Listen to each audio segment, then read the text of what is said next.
Hi, guys. Hi. How are we? Hello. Are we feeling good? Good. You're feeling good. Okay. Are we feeling good, Shan? I opened this morning, so I'm as good as it's gonna get. It's fair. Excellent. Early morning. Well, welcome to episode 27 of the Six Pack Podcast.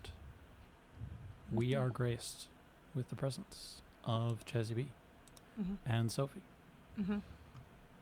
Shan here as usual, putting up with me yet again for another couple weeks. You know what's really funny? I opened the last episode right before you said that, and the part that played right before you said that was when you fake gasped and like scared me at the beginning of the episode, like something happened, and I was gonna say no, and then that happened. I was like, oh well, maybe. Well, I'm not gonna fake gaps today. I'll leave it for like 3, 4, 5 episodes, and then. Well, you jump scare can't. you. You've already started. It's too late. You can't jump scare me halfway through. Like it was because that's literally how you opened the episode. Excellent. Shannon, Yeah. any housekeeping? Official housekeeping. No. Mhm. Not that I can think of. I don't think we've had any notes, corrections, anything like that. None that I can think of. No. And I'm looking at the comments to see if there's any that any brought up. I don't think so. I think Sophie, Jazzy, any housekeeping from the two of you? I don't think so. No. Nope, nothing from me. All I can think of is the cat from the last podcast. That's all. causing lots Kitty of cat. mayhem. No cats will make an appearance on today's episode. No. Sorry. No Dogs? cats. Likely. Jury's out. Cats? Remains to be seen. Cool. Then episode 26, Shannon. We have comments to review. Yeah, we got some comments. Let's see.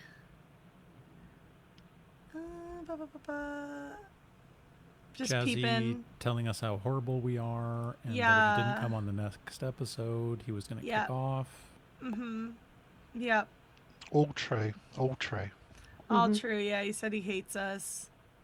Unlike Martina, who did not say that. I like that Martina also hoped that Doug and Ben face the consequences of their actions. I thought that was a very fun thing to Good. want. I That really wanted them to is- face the consequences of their actions. That is a good thing to hope Yeah. for. Yeah.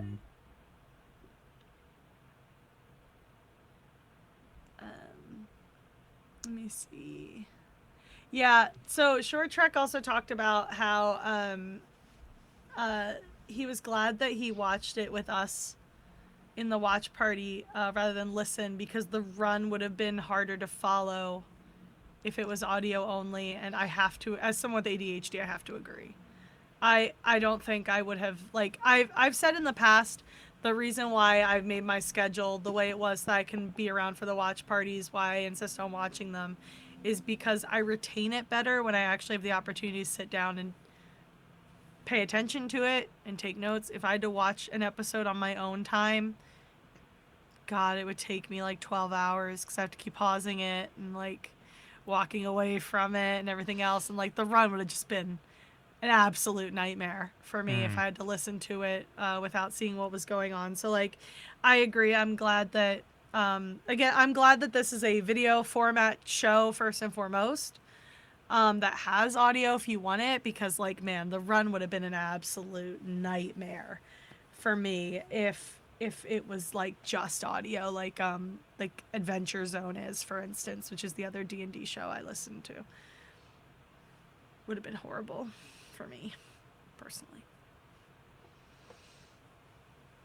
Tricky, Yeah, for sure. tricky. Anything else, guys? On 26. Did you guys expect more sabotage? by the way, last week. I'm curious. Because Short Trek expected more sabotage. I want to know what you think. Were you disappointed? Do you think there should have been more sabotage? Do you think Eric was tortured enough? I was going to say, I think that there was a lot of sabotage, but it was located against a very specific part of a very specific individual. person. I felt bad for Eric because, you know, I don't think he necessarily did anything to warrant that level of Probably not. I don't localized remember him sabotage. doing anything. he was a competitor. No, That's- I mean, that's I his remember only crime. Lily doing a lot to deserve it, but But wasn't to be. no, It was The not. Gander one. Um, Spoilers.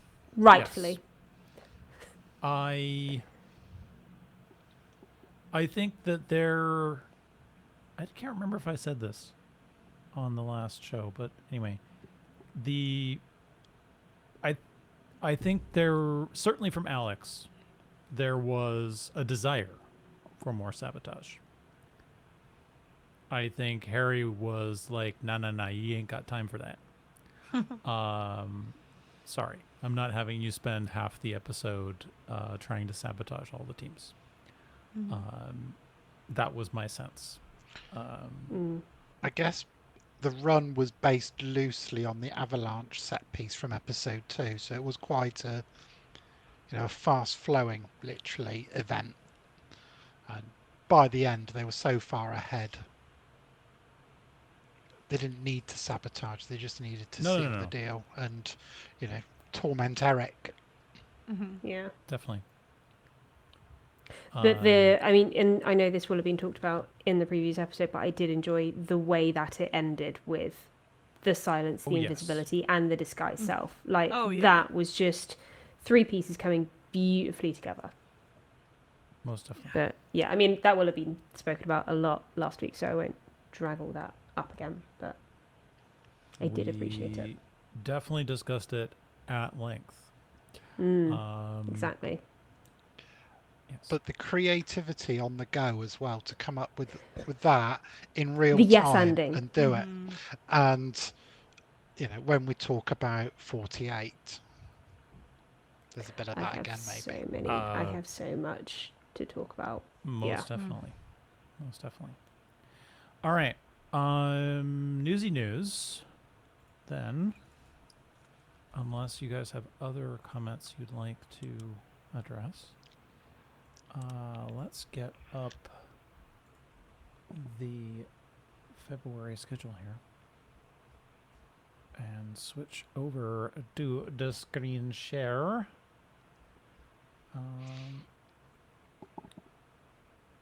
We have the BTS is out tomorrow. Ooh, Oh, fun. spicy. Poor C&D. Will Yep. they ever get a break?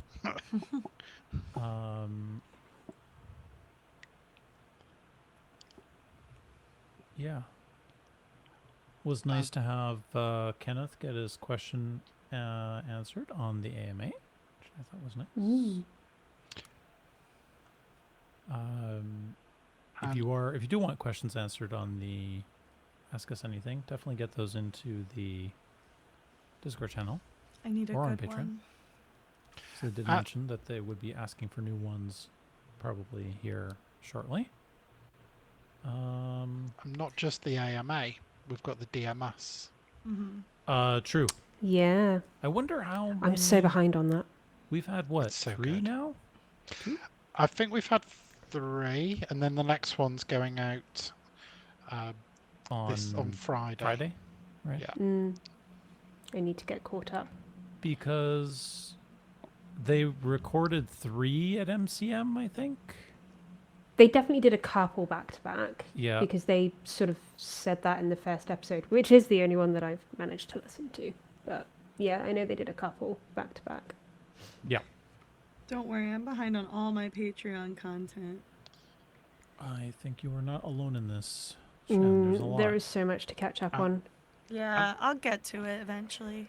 And we had a behind the DM screen recently as well. Yes. Looking Yesterday? Yes. Yeah. So Yesterday, yeah. looking at kind of the Alvelian arc, or at least some of it. So just after the Sanctum, and talking a lot about Alvelian It's an interesting read. It sort of brought back a few memories of episodes that kind of were there to bridge a gap between the Sanctum and sort of like early to and mid-20s. And Haven, right? Yeah. Yeah, so 23, 24 in particular. He's going to save the worm for next time.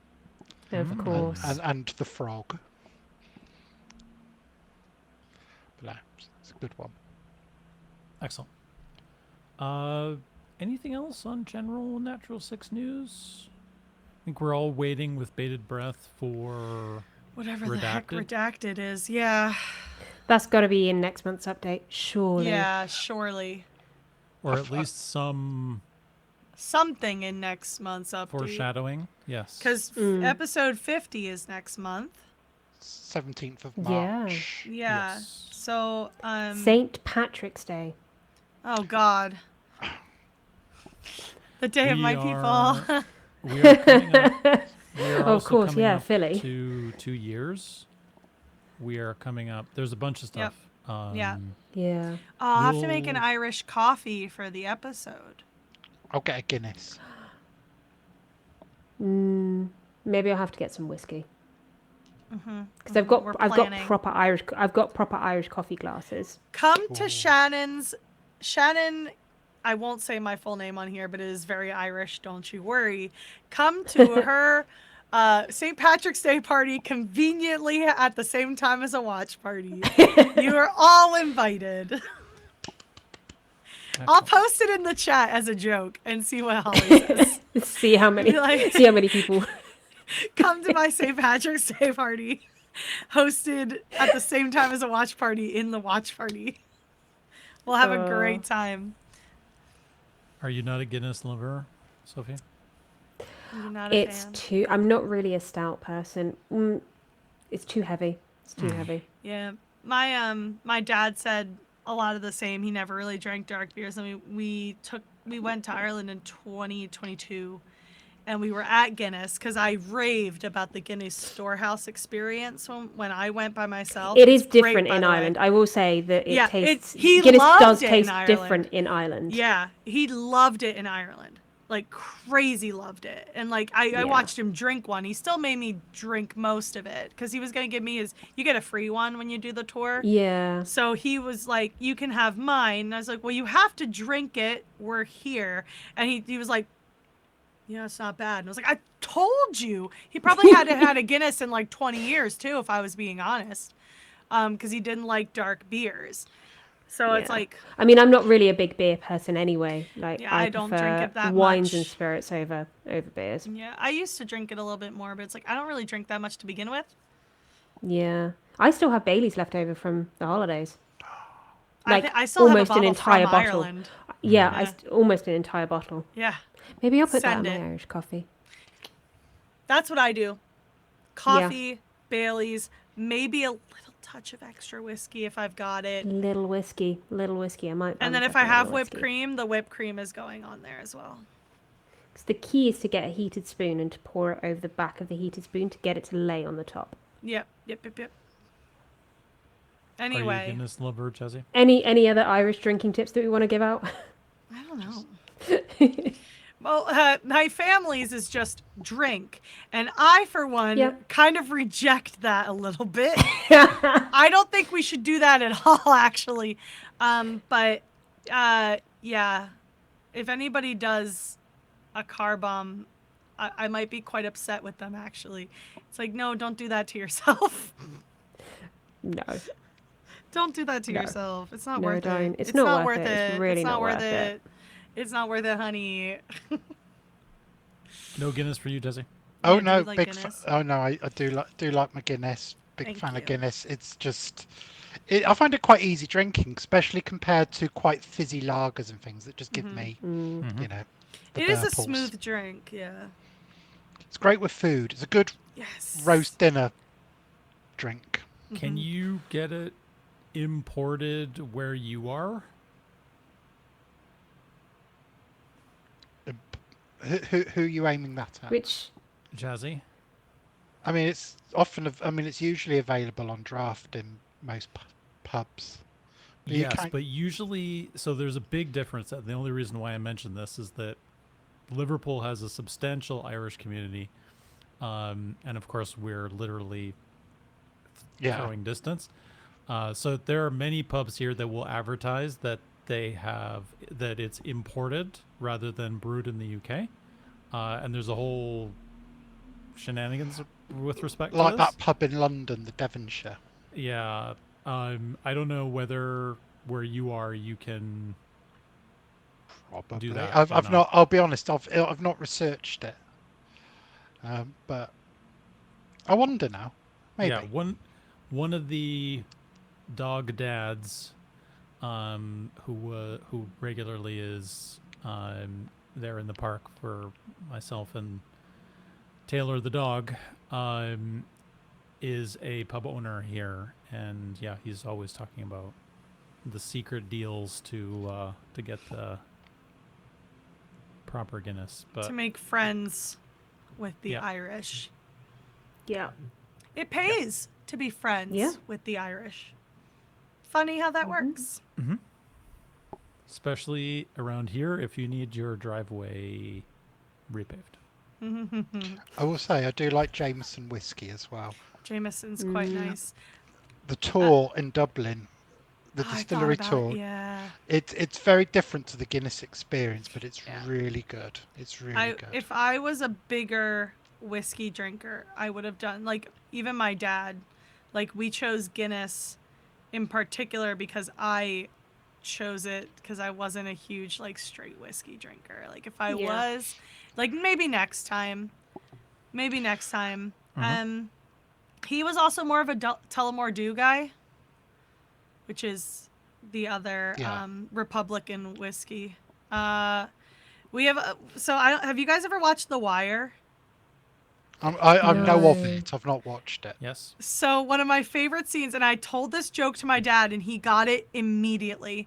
There's a scene later in the show where, God, I forget his name. The Irish cop, I forget his name. He's played by a British actor. They usually are. The guy who played King Charles in The Crown, to be exact. He goes to a party, and he goes to the bar, and he's like, "You got Jameson, or I'll take a Jameson." Guy goes, what is it? We don't have Jameson. We have, oh God, what was it? It was the one from from Northern Ireland. Mm-hmm. And he goes, his response is Protestant whiskey. So I forget what he gets instead, but that made me laugh. And I mentioned it to my dad, and he also laughed. Because he used to travel in Ireland back in like the 70s and 80s.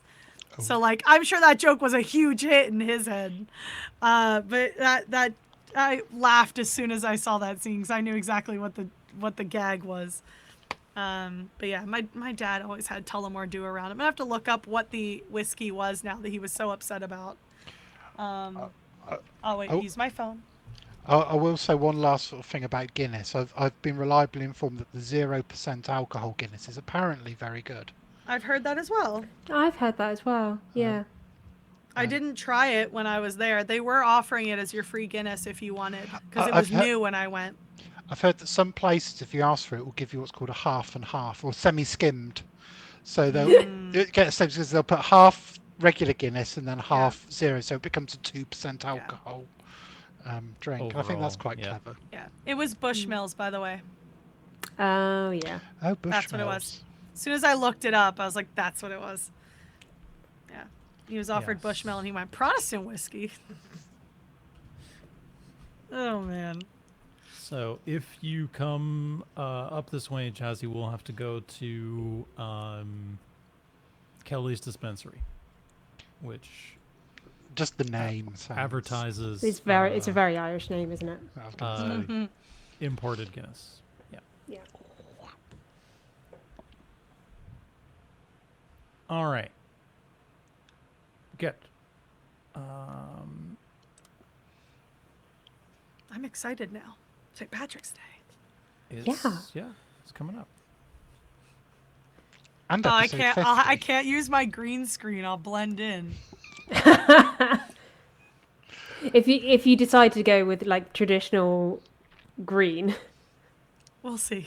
We'll see what I have so much green. You'll just be a floating head. You'll just be a floating head. Because I'm the double whammy. I'm Irish and I'm an Eagles fan. Green oh on no. green. Excellent. All right. In other news, we have cast news. It's all about Ben. Cast news. Cast news. It's all about Ben, really. Star News. Welcome to Star News. Well, welcome to Star News. Exactly. We will start with Ben's first ever, apparently, according to him, magazine cover. I think he's right. So it's not something It surprises me. It surprises me. Because they don't usually put actors on the gaming magazines. They usually put the characters. That's true. I was just thinking that maybe they've had Verso or Clive, but not. They've probably had Clive. Actually. I can picture Clive more than Verso. They kept Verso in the spoiler box for a very long time, including after the game came out. So if he was on anybody's, that or Arthur from Warframe, because that was a big deal. Yeah. Yeah. That's true. Yeah. There he is. I actually can't think of any actors except if they were using their own likeness for the character. Yeah. That would have been on magazine covers. Yeah. Yeah. But yeah, Ben's on a magazine cover, which is cool. Well done him. Well done, that boy. Good for you, Ben. Articles so in proud. Spanish, so I haven't figured out where you can Gotta actually brush up my Spanish, I guess. buy this magazine. But I gotta learn Spanish now. Hola. I can do French. I can ¿Cómo do French. estás hoy?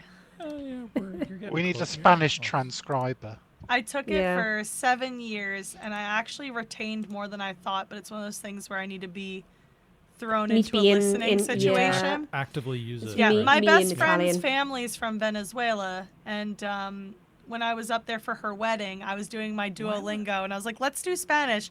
And so I'd be sitting with her mom, and we'd be translating it in the reverse directions for, like, we were working on it together, but in opposite directions. So, like, she would translate the Spanish to English, and I would do the English to Spanish. Like, it was fun. We had a lot of fun. Every time I do this, I end up with ads for Britney Ferries. Oh, I know. Ads are just the worst. But then again.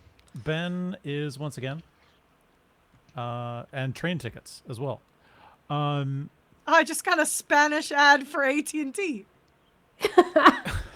Good to know. I can read it. So Ben's, I think the visitor audio expansion is actually live already. I think yesterday. Yes, I think it is. I think it was the first one to go live. Listen to Ben as the visitor in Fortnite. I probably won't play it. I was thinking about playing it, but Austin Wintory on his YouTube channel, and maybe I'll throw the link in the description, if I remember, has posted Ben's rendition of a particular song from Baldur's Gate 3 that was at the GDC 2025 concert on his YouTube channel. So you can check that out as well. And yes, there are other cast members other than Ben. Emberville, or did you talk? Probably. We talked about Emberville. Yeah, that would have been last time. One, I think. Yeah. Yeah. The big news was they did a reveal at. I'm trying to remember the name of the. There was an event anyway where a bunch of games were showcased, and they expanded the reveal and announced that Abu was going to be as part of the voice cast, and that other actors were going to be announced. So happy about that. Surgeon Studios also more or less said that they're doing a new Tales game in the Ganzara universe, it sounds like. So good for those guys. There was another. So no Dead Take 2 for you. Sorry, Shan. I mean, I'm fine with that. There was another. They revealed, what's the other game that Ben is doing with Devora? Solasta. Yes, they finally actually revealed more information instead of just pretending that they were going to show more information and then showing us absolutely nothing at all. Thank you both. That video was funny though. I did really appreciate that video. Both that was very living cute. memes. Both of them living memes. Incredible people. Yeah, I we do appreciate think them. it is quite interesting. They also showed off the character creator today. Oh.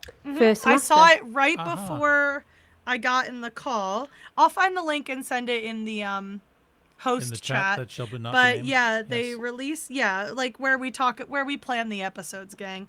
Not to show you how the sausage is made, but it's literally mostly where we just talk about making the episodes. Secret, but it's a secret. Not the sausage roll. None of the pastry, just the sausage. God. Anyway, yeah, so it's we'll get to that. We'll get to that. They released a breakdown of I didn't watch much of it because I was trying to hurry to relax because I was at work all morning. But they did release something featuring the character creator, so I'll find that for you guys. Are they going to release the character creator as a sort of separate demo? What was that? Was that Dragon Age that did Dragon that? Age Valguard did it, and Dragon Dogma 2 did it as well. Yep. Yeah. I'll have to see if they said that. Considering the game goes out on EA here in just over basically 2 weeks. Okay, maybe 2 weeks on Thursday. Maybe not. Maybe, Jazzy? Maybe? We'll see. Yeah, I think it's great for all these actors now to be part of the pre-release of the game and to be involved in the initial marketing. That's definitely been true for the Brits in particular. I think definitely had Ben and Dev out there now. Alex, Doug, and Abu now have been part of the initial marketing for Emberville, and that game isn't even out yet. It's not even an EA yet. No, it's just like, hey, here's a thing. It's going to happen. Get hyped. It's going to be great. Wishlist it. Yeah. I've wishlisted it. I'm a sucker for that kind of thing. I think it'll be good. I think it'll be good. I'm excited for it. It looks super cute. I love a little bit of like RPG Maker pixel art type stuff, and yeah. I agree. I think it'll be good. Yeah, I think that's it cast wise. Ben Wise, you mean? Ben Wise, yes. Yeah. Is he wise? No. No. Don't tell him I said very much not. That we know of. Ben is Ben. I'll make sure to take a clip of that to MCM and show him. No, just because then I'll tell I him have to to his face. answer for it. That's true. I just don't want to have to answer for it. Like, I don't care that I said it. I don't want to answer for it. But it's fine. true. It's fine. It's You canon never now. know what Ben does It on is, these it's canon. transatlantic flights binging our podcast episodes. He doesn't do that. Absolutely. But I really hope that he doesn't. I really hope that he's got I hope he's just more watching some sort of anime interesting or things something. to do than to listen to us. Yeah. But, reading a book, watching some anime, watching never know. Neon Genesis Evangelion. Plotting shenanigans. Yeah, plotting shenanigans. It's pretty much Being most of it, I imagine. shenanigans. All Threatening right. people. Doing lately. Sophie. What have I been doing lately? There's been some stuff, which I won't air out here. But yeah, there's been some stuff. But I'm kind of the other side of that. So I'm the other side of stuff, which is good. Yeah, I played some D&D on Sunday. That was hype. I absolutely didn't make any stupid decisions and have to make death saves. It was fine. Nothing bad happened at all. No, my stupid decision was not that I ran in to do a thing. It was more that I ran in, did a thing, there were consequences that I forgot that I was packing a shield. And then got hit. So, yeah, me forgetting that I had shield in my back pocket was my stupid thing. At least I know now. I've learned. I was going to say, you'll remember. I will remember. Yeah. For the next few sessions, and then you'll forget, and then more. Yeah, just give it a few sessions. Fail your death saves. Well, yeah. We had to roll behind the screen as well. It's an experience. That's all I'm going to say. That's all I'm going to say. Like, the pressure of not giving it away, but also having to roll behind the screen. Yeah. But, yeah, so that was fun. I have also been replaying Greedfall 2. Replaying Greedfall in anticipation of Greedfall 2. Because I'm very hyped for we have Greedfall been 2. invading Kenneth's streams as well. So yeah. You too should invade Kenneth's streams. Friday nights, Sunday nights, UK, usually around 7. There are shenanigans. There are shenanigans of many types. And tomatoes. I did miss There are Sunday. culinary shenanigans. Shenanigans. Yeah. Yeah. He told me I might not want to watch most of the end stuff anyway since I wanted to play Greedfall. So, like, when I saw I was, like, running late, I was like, you know what? I'll let him finish in peace and not worry about spoiling me. I'll be fine. Yeah, don't spoil yourself on it because it's a game worth playing through to the end, not knowing the end. Most definitely. Yeah. Excellent. But that's me. Cool. Jazzy, what you been up to, buddy? What have I been up to? I painted a hallway. I did post photos in the Discord, I think. Did Brush or roller? You posted them somewhere. Both. I saw them. Both. Yeah, Ooh. both because you use a little brush to do all the edges. The edges because it's quite a small hallway and there's door frames and there's lots of horrible awkward bits. There's loads of tape everywhere, and because it's a hallway that has little to no natural light, it was very hard actually getting a colour. When you put it on the wall, it doesn't turn into this deathly grey.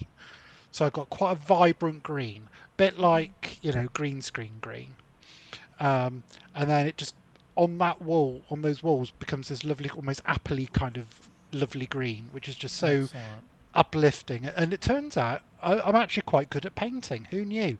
I'm quite slow at painting. You're artistic. You're Is very it in artistic. your art, Jazzy? Did you put it in your art? I think I put it in Share Your Wins. Well, I mean, that's also fair. In the Discord because I did a decent job. There's also actually I posted it in the food channel. That's good, man. We need to Oh yeah. Can we add it to the next art showcase? We need to just paint some walls green. But it was great. It was, it's very satisfying. That's it. There you go. There we go. What a lovely it green. So good. Wow. Oh, you should record in front of the wall. I won't do that. Not now. I'm sad. And then we can Photoshop you on the stuff. Yeah. Looks good. Yeah, that's good. So I did that a few weeks ago.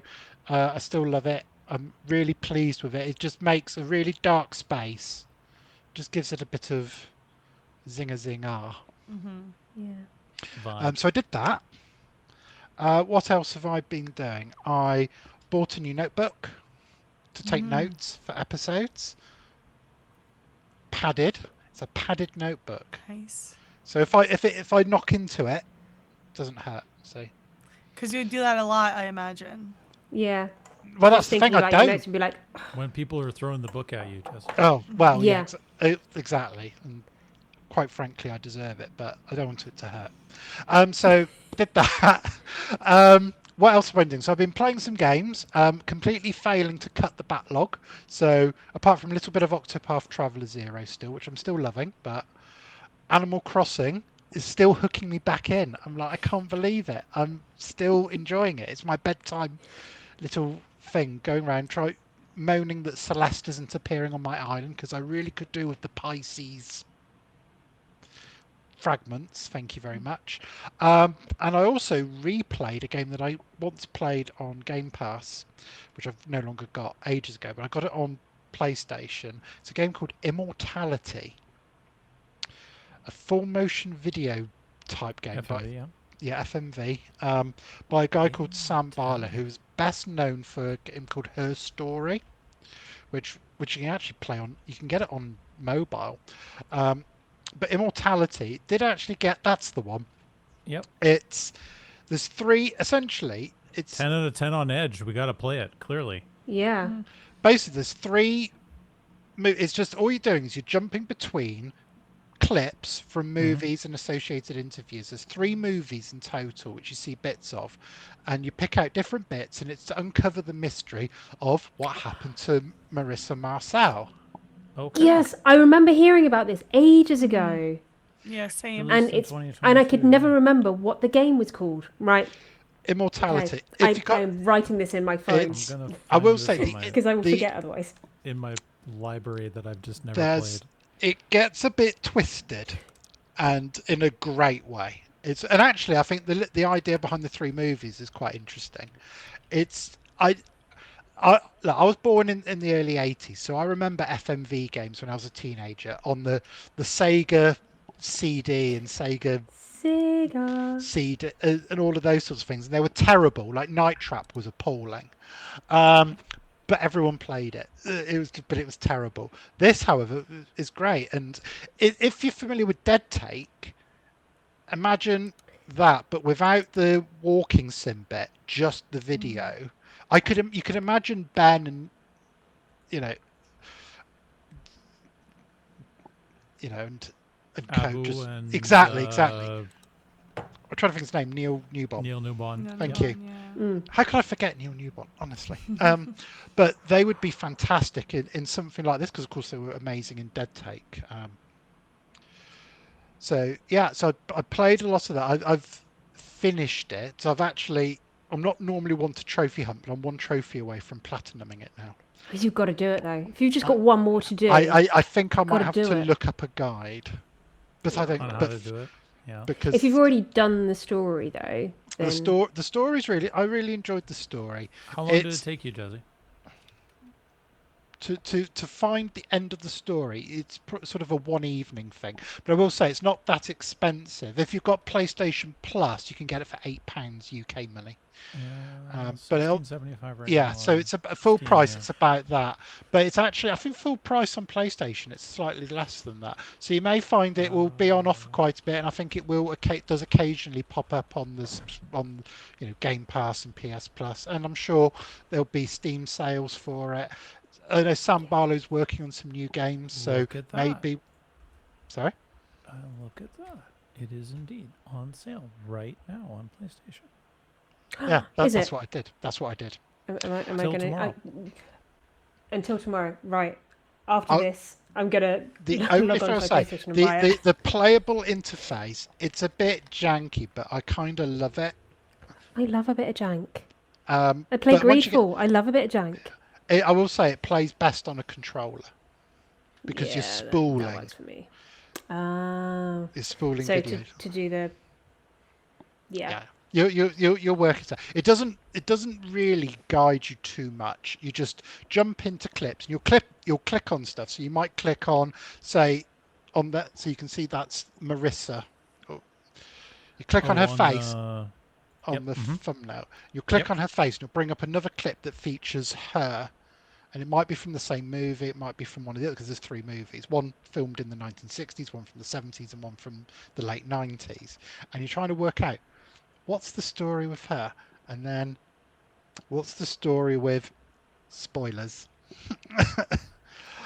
Yeah, it's great. And I really enjoyed playing it again and enjoying it's just great. So I've been doing a lot. In fact, I did a little bit of trophy hunting on it just before this podcast.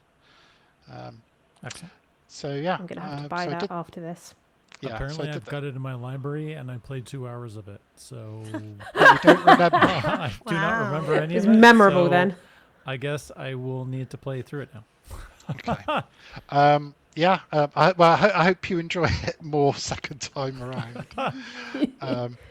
It's Stuff definitely released around that time though, Jazzy, like 2021 and 2022 was just like this reality black hole of distortion time. field. it's kind of right? late pandemic, wasn't it? Yeah. It was just time to put Animal Crossing away for a few years and time to Yep. Do real life again. But no, I think it did get a nomination in the Game Awards. I think possibly for performance. Ah. I can't quite remember, but there was definitely a nomination. Let's check. But I think it might be a slightly spoilery nomination. You have to play it to know what I mean. I'm not on their payroll, honest. Promise. So yeah, and then otherwise I've just been catching up on Natural Six. Rewatched episode 48, watched all of that stuff, made notes for this. Usual shenanigans. The other thing I did and you can blame Natural Six for this, is I tried some Terry's chocolate cream egg. Oof. So Terry's chocolate orange cream egg, I should say. And I did post a photo of that in the Discord as well, with green wall background, and I can confirm they are actually scrummy, yummy, delicious. Can you talk me through how the chocolate orange cream egg thing works? Like, is the inside of the cream egg, is it like a chocolate orange fondant? It is a chocolate orange fondant. It's less runny than a regular cream egg. It's definitely not like a jelly, or it's not like a Jaffa cake or regular Terry's chocolate orange filling. It's more like a fondant that's orange coloured and orange flavoured. And I like chocolate and orange together anyway. So it was. I love it. Yeah. Cream eggs, I don't like. Cancel me if you will, but I don't like cream eggs. The stuff in the middle, I don't like the texture of it. That's why I was curious. The texture's a little firmer. It's not gonna dripple over you. It's more. It's not like, I find it like really just like sugary, and it's like sugar that hasn't dissolved properly. I find is the texture of it's a bit firmer. It's a firmer texture. Is how I describe it. I might have to all these things experiment. I've never experienced. So yeah. I don't know if I've told you guys that I'm allergic to chocolate. Dang, that sucks. Law. Yeah. So no chocolate for me. Gosh. Is it the cocoa that you're allergic to then? It is likely, since my reaction is not wouldn't be classified as an allergic reaction. It's more of an intolerance, and it's likely something that is part of the manufacturing process. So it's like chemicals they use to wash or something like that related to the process. So if it was posh chocolate, I find the higher the cocoa content, the worse the symptoms are. And I'm not. So white chocolate, you would probably be. Yeah, white chocolate, you would be a-okay. Dark chocolate, forget about it. I'm not trying to suggest any comparison to a certain animal, but is it the theobromine? I know what you're talking about. I'm trying not to suggest. You're trying not to suggest that he's a canine. Thank you. But I'm suggesting you're not. Not that I know of, Jazzy. I'm just going to start digging now. Yeah. So yes, it's likely related to the processing of the beans themselves. Yeah. And that's why it's erratic. Like I can one time have it and then another time have no reaction and then think, oh, well, I'm fine. Oh, well, it's fine. And then have something and then just have a really, really bad experience, right? Ooh. So they might be made differently, potentially. Yeah, depending on the process. process. Yeah, it's all to do with the process. Yeah. I have no such issues with coffee, so... My next question it won't be the caffeine element of it, because I had a cousin who could only have white chocolate because he was so sensitive to caffeine. So he used to have caffeine-free Coca-Cola. He wasn't allowed to drink tea or coffee. Wasn't allowed to eat chocolate unless it was white chocolate. Yeah. because of the caffeine intolerance. I don't know what I'd do if I had a caffeine intolerance. Oh, same. I don't know what I'd do if I had a I wouldn't be chocolate able to intolerance. function. Yeah. My grandmother's allergic to chocolate. So we always have to get her something different for dessert. Like one time I really wanted a tiramisu and she couldn't have it. So we ordered it without the chocolate on top. That's not the And same. we were able to enjoy it. Yeah, but I didn't want my grandmother to get sick. No, absolutely. On her birthday. Yeah. That would have been terrible. We were at Bertucci's for her birthday. I had a lemon-based tiramisu once, and it was amazing. Ooh. Limoncello in the sponge. Yeah, that sounds really good. Sounds really good. Yep. Welcome to the food podcast. Mm-hmm. We always end up Definitely. talking about food on this podcast. Food and drink. Yeah. Yep. So, That reminds me, I forgot something. apologize, Jazzy, for making your section of about me there. Oh no, I've said so much already. I'm done. Thank you. Nice. Right. Anything else, Jazzy? Anything else you've been doing? Oh no. I think that's all. That's all I can remember on the spot. Excellent. You'll be happy to know that Immortality was at the Golden Joysticks 2022 won Best Performer. I'm not going to disclose who that was. Ultimate Game of the Year nominated, Best Storytelling nominated, Game Awards, same performer, Best Performance, Best Narrative, Best Game Direction. So yeah, go Best play game Immortality. direction. Wow. Nominated. Nominate. That's still. I feel like that's Yeah. the silver medal of the Game Awards. There's still. Yeah. Wow. I mean, yeah. Yep. Go play. One narrative at the BAFTAs, and performer in a leading role, performer in a supporting role, technical achievement. Yeah, go play the game. I will. Play it. I Not right now. like We're doing it. a podcast. Not right now. No, and Or Resident maybe go Evil But I will. Drops I will. this I will week. log So you in. can- I will log into my PlayStation later. So and you I'll can save get on it. yourself Yeah. 10 quid. Shannon, Yeah. you've been doing things. Yeah. Still working on Endwalker, Final Fantasy 14. I had to wait a while because my friend wanted to do a lot of the big story beats with me, and she wasn't feeling well for a while. So I finally did a dungeon and a big story beat in Endwalker. Technically like 2 story beats.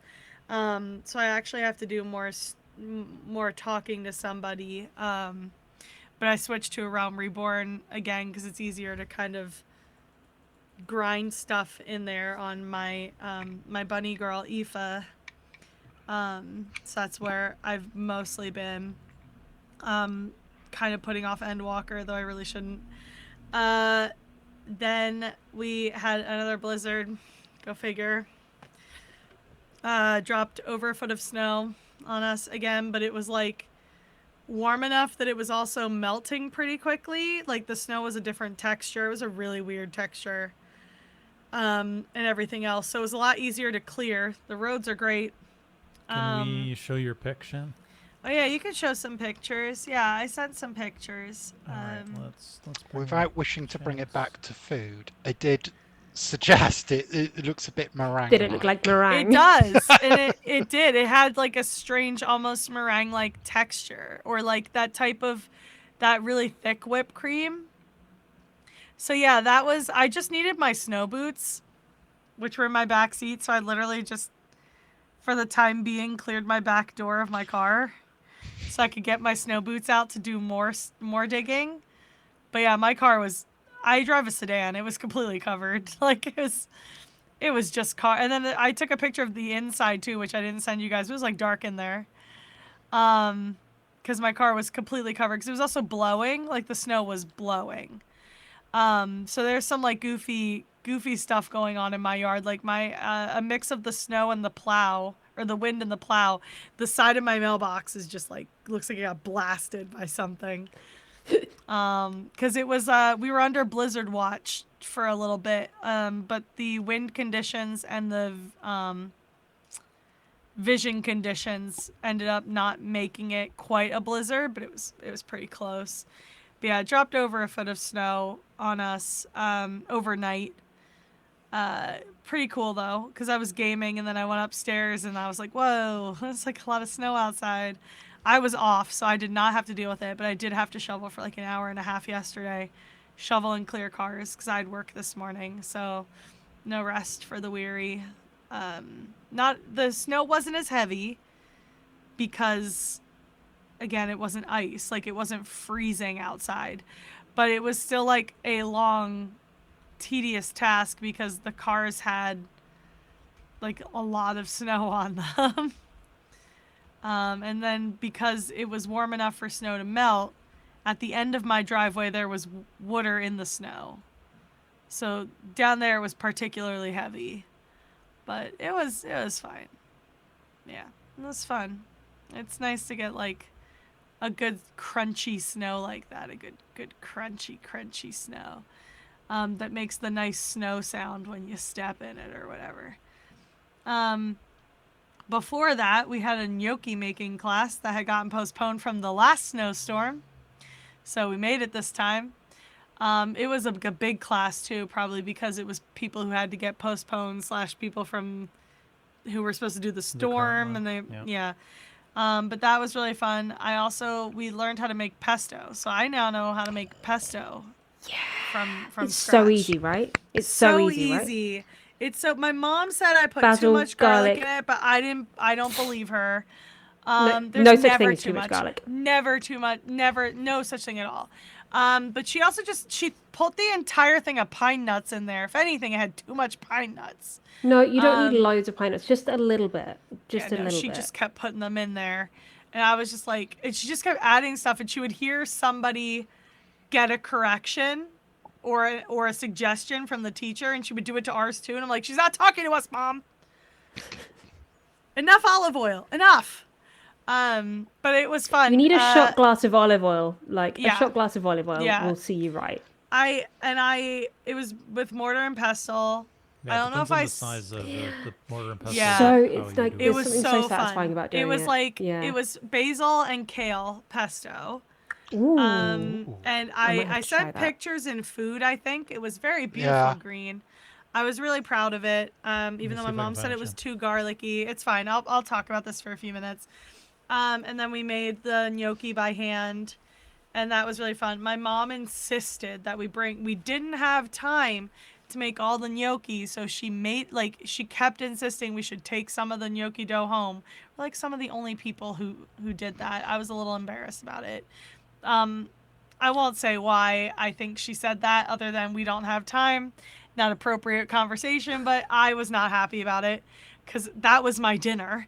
So I had a very small. Yeah, there's my pesto. Looks good. That would go with that. My wall. Looks amazing. Thank you.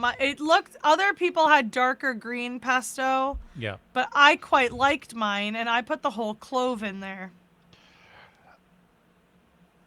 So that just looks wonderfully garlicky. It was so good. It was really good. It's kale, basil, a little bit of lemon, olive oil, and pine nuts. So was it an equal ratio of basil to kale? Not really. She just gave us some stuff. Okay. Like, we didn't really get, like, everything was kind of measured out for us, but she said she was going to get the recipe was going to get sent to us, like, after the class, and I think it was. But, like, I don't mind things. Just so, like, I have kale in the fridge, so I'm like, maybe I should probably buy maybe some fresh equal basil. parts. But like so my dad famously, he loved making spaghetti and meatballs, and he would make his own sauce. Like, he'd buy all the stuff, like the tomato paste, like the puree, the marinara, or as he called it, the puree. Which only when he talked about like, he would slip it in occasionally. He knew it was puree. He would say puree, but sometimes he'd say puree. Very weird man. So, but he would make the whole thing from scratch, but he didn't have it written down. So the amount of each like spice ingredient would be different every time. So sometimes it'd be a little spicy. I'm like that. Sometimes it'd be a little sweet. And so like I kind of like making, like I haven't done the whole sauce yet. It's something I would like to try doing. My sister doesn't think I'll be able to do it, but like it's not that hard. It's not that hard. It's not that hard. You've just got to have the confidence to just go with it. And she you just was got to trust the process because it gradually Right. reduces down. You Right. just got to Well, trust the process. But the problem is, I've watched this man make this sauce my whole life. I watched him make it my whole life. I helped him my whole life. My sister has a weird idea of like what it is to know things. She was like, well, you weren't the one picking the stuff up from the store. Do you even know what's in it? And I'm like, the puree and the paste. No. Puree. The puree. Like, Not I don't puree, know. puree. My sister has a weird, like, decided that I don't know anything, which I think is really strange given I'm 6 years older than her, and she doesn't seem to know quite a lot of things. But, you know, I would like to do that. I like making things. It's fun. I don't get a lot of time or energy to do it because of my job, and I live with another person who doesn't want to eat the same things I do half the time for reasons I won't get into. So it's like, I hope that I get to cook more. Like, I have the Final Fantasy XIV cookbook. I'd love to cook some stuff from it. Yeah. I would love to learn how to cook stuff. Like, it would be nice if I could eat more food that I'm not, like, warming up, essentially. I would like that. Pasta sauce. Cooking stuff in batch is always good as well. Yeah. Because then you can freeze it. If you do the work to keep it, it keeps basically forever. Yeah. So, It's a great thing to batch, and you can adapt it. And the great thing about sauce like that, anyway, is if you like how it tastes, that's it. Yeah. That's Yeah. it. That's all that And matters. also, like a base passata or marinara can be used and adapted into pretty much Into a anything lot of because things, you can spice it up, or you can Yeah. make it a little bit sweeter. You can grate a little bit of whatever in it, and Yeah, we got all the spices still in the you cabinet. can use it We as a didn't get rid base of for them. pretty much. You use it as base for pretty much anything. Yeah, I put marinara on a lot of things. Yeah. Or gravy, as they call it in South Philly, which I never understood. Probably because it's a lot of Italians, so to them that's gravy. Never understood that. But yeah, so I don't know. I'd like to try cooking more. I know how to do a few basic things. I'd like to do more basic things. I think I make just a lot of breakfast experimenting is sandwiches. key. Yeah. But I gotta find the That's time how I get to where I am. and the Well, energy the and time the and the men- energy is and the the big thing. space to do it. Yeah. Yeah. Yes. And a lack of judgment from my family would be really cool. But that I can't train out of them, like, you know. So yeah, there was that. I'm gonna save the one thing for last, I think. I've been I started playing Yap Yap, which I don't know if you guys have heard of it. Yap Yap. So it's like, you know, Repo. It's like Repo, but you're wizards, and you need to use your microphone to cast spells. So you're trying to, yes. I forget where I heard about Yap Yap initially, but it's super fun. So you're a bunch of wizards, and you can cast spells. It's so funny. You can cast spells, and you use those spells to basically gather points by destroying things and other such nonsense in these castles. But there are also monsters in the castles, and they can get you. And you have to get through to the time limit, or the ghost will start hunting you down. So it's just like Repo, just with wizards. And you have to speak to cast your spells. So it's super fun. Verbal component. Yeah, I was going to say it has a Yes. verbal component. It's very, very fun. Very dumb. Like we were being so dumb in it. I'm not gonna lie. Looks cool. But yeah, it's so much fun. If you like Repo, you'll like Yap Yap. Like we played it for hours. We were having a great time. And then we kept messing with each other too. Like one of my friends, every time I shrank him, he would just start screaming, because if you are shrank. I don't know if the person who shrinks you hears your normal voice, but your voice comes out squeaky. So like this guy was like screaming, sounding like he was like a squeaker. You could turn people into fishes. So that's always really fun. You can throw people. So yeah, it was a great time. I had a good time playing that. I played it with some of my 14 friends. I was crying, laughing at times. Just a fantastic game. I'm seeing Bruce Springsteen again. So that's concert number 3. Well, technically concert number 4 this year. Third time for like a band. It's February, Shan. You're already on concert number 4? Well, I haven't gone to any of them yet. To be fair. It will be scheduled. It will be 4 concerts. Yeah, the first one is actually coming up. Is Distant Worlds Philadelphia in March. So that's the first one. And then in April, it's Florence and the Machine. Then in May, it's Bruce Springsteen. And then in August, it's My Chemical Romance again. So, but yeah, Bruce Springsteen, they just announced the tour last week, so the tickets like just went on sale. I had to fight for my life, guys. I have never, trying to get tickets for Philadelphia, I'd never been so despondent and upset after trying to get tickets to something. And like part of it might have been the importance I was putting on it. Like Bruce Springsteen was like something I share with my dad. And I really, really wanted to go again. And this is, I'm not going to, for reasons, I'm not going to explain what the point of this tour is. But it is if you've heard of the tour in the UK, which I'm sure some of the listeners might have because our audience is probably mostly European, he did a tour called the Land of Hope and Dreams tour, and he did a particularly viral speech while he was over there, and then things got worse, and he wrote a particular song about how things are going over here, and in part because of that, he extended the tour to the US. So I tried to get tickets in Philly because we prefer to go to Philly shows. He considers Philly a second home. The Philly shows are always fun. But I couldn't, my friend couldn't help me figure out prices quickly because she was getting her hair done. And I was watching tickets disappear even as I selected them to look at them.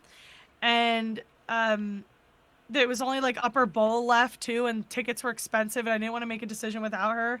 And so when I realized we weren't going to get tickets, I like sat here and cried for 20 minutes. It was a lot. I had my friend on call because we were getting ready to watch The Pit. And I literally was sat here like crying and I've never felt that. Like I've missed out on Bruce Springsteen tickets at the same arena before, and I didn't feel nearly half as bad as I did after that. I think it was the combination of the price of the tickets and watching them watching the tickets I could afford disappear, and knowing I wasn't going to see him, because at the time we assumed nobody else, all the tickets had been on sale already. So I'm talking to Nia, and we come up with like, oh man, maybe we should have looked into New York after all, blah blah blah. So I decided to open New York. He has a couple dates at both the Barclays Center and Madison Square Garden. Barclays Center's in Brooklyn. And I realize the Madison Square Garden shows go on sale at noon. Our tickets went on sale at 10. So I said, do you want to try again? And she was like, I should be home by noon. I can get on a call and we can do it together. I said, great. Well, first of all, once again, I was the one who was further up in line. So I once again had to go through the stress. I was the one who got our Florence and the Machine tickets because the same thing happened where she was too far back in line. I was like, fine, I'll do it. And then it happened with Bruce Springsteen. So I was just like, oh, great, here we go again. But like we were able to get tickets in the upper bowl, which is not ideal, but it's like the lower bowl is so expensive. So it's like, fine. And today we found out that Tom Morello is going on tour with him to every U.S. date and will be performing several songs with him on stage. And neither of us have seen Tom Morello, so I'm very excited. Like so jealous. And that was like fresh news, guys. That this isn't something I knew before like coming in. Like I found out as soon as I got home. Like, I walked the dogs, and I saw I had a notification from Nia that just said screaming. And I opened it, and it was Tom Morello's going on tour with Bruce Springsteen. I'm so stoked. I'm so stoked. Jealous. I'm always, like, I almost can't believe it. I'm so glad we got the tickets now.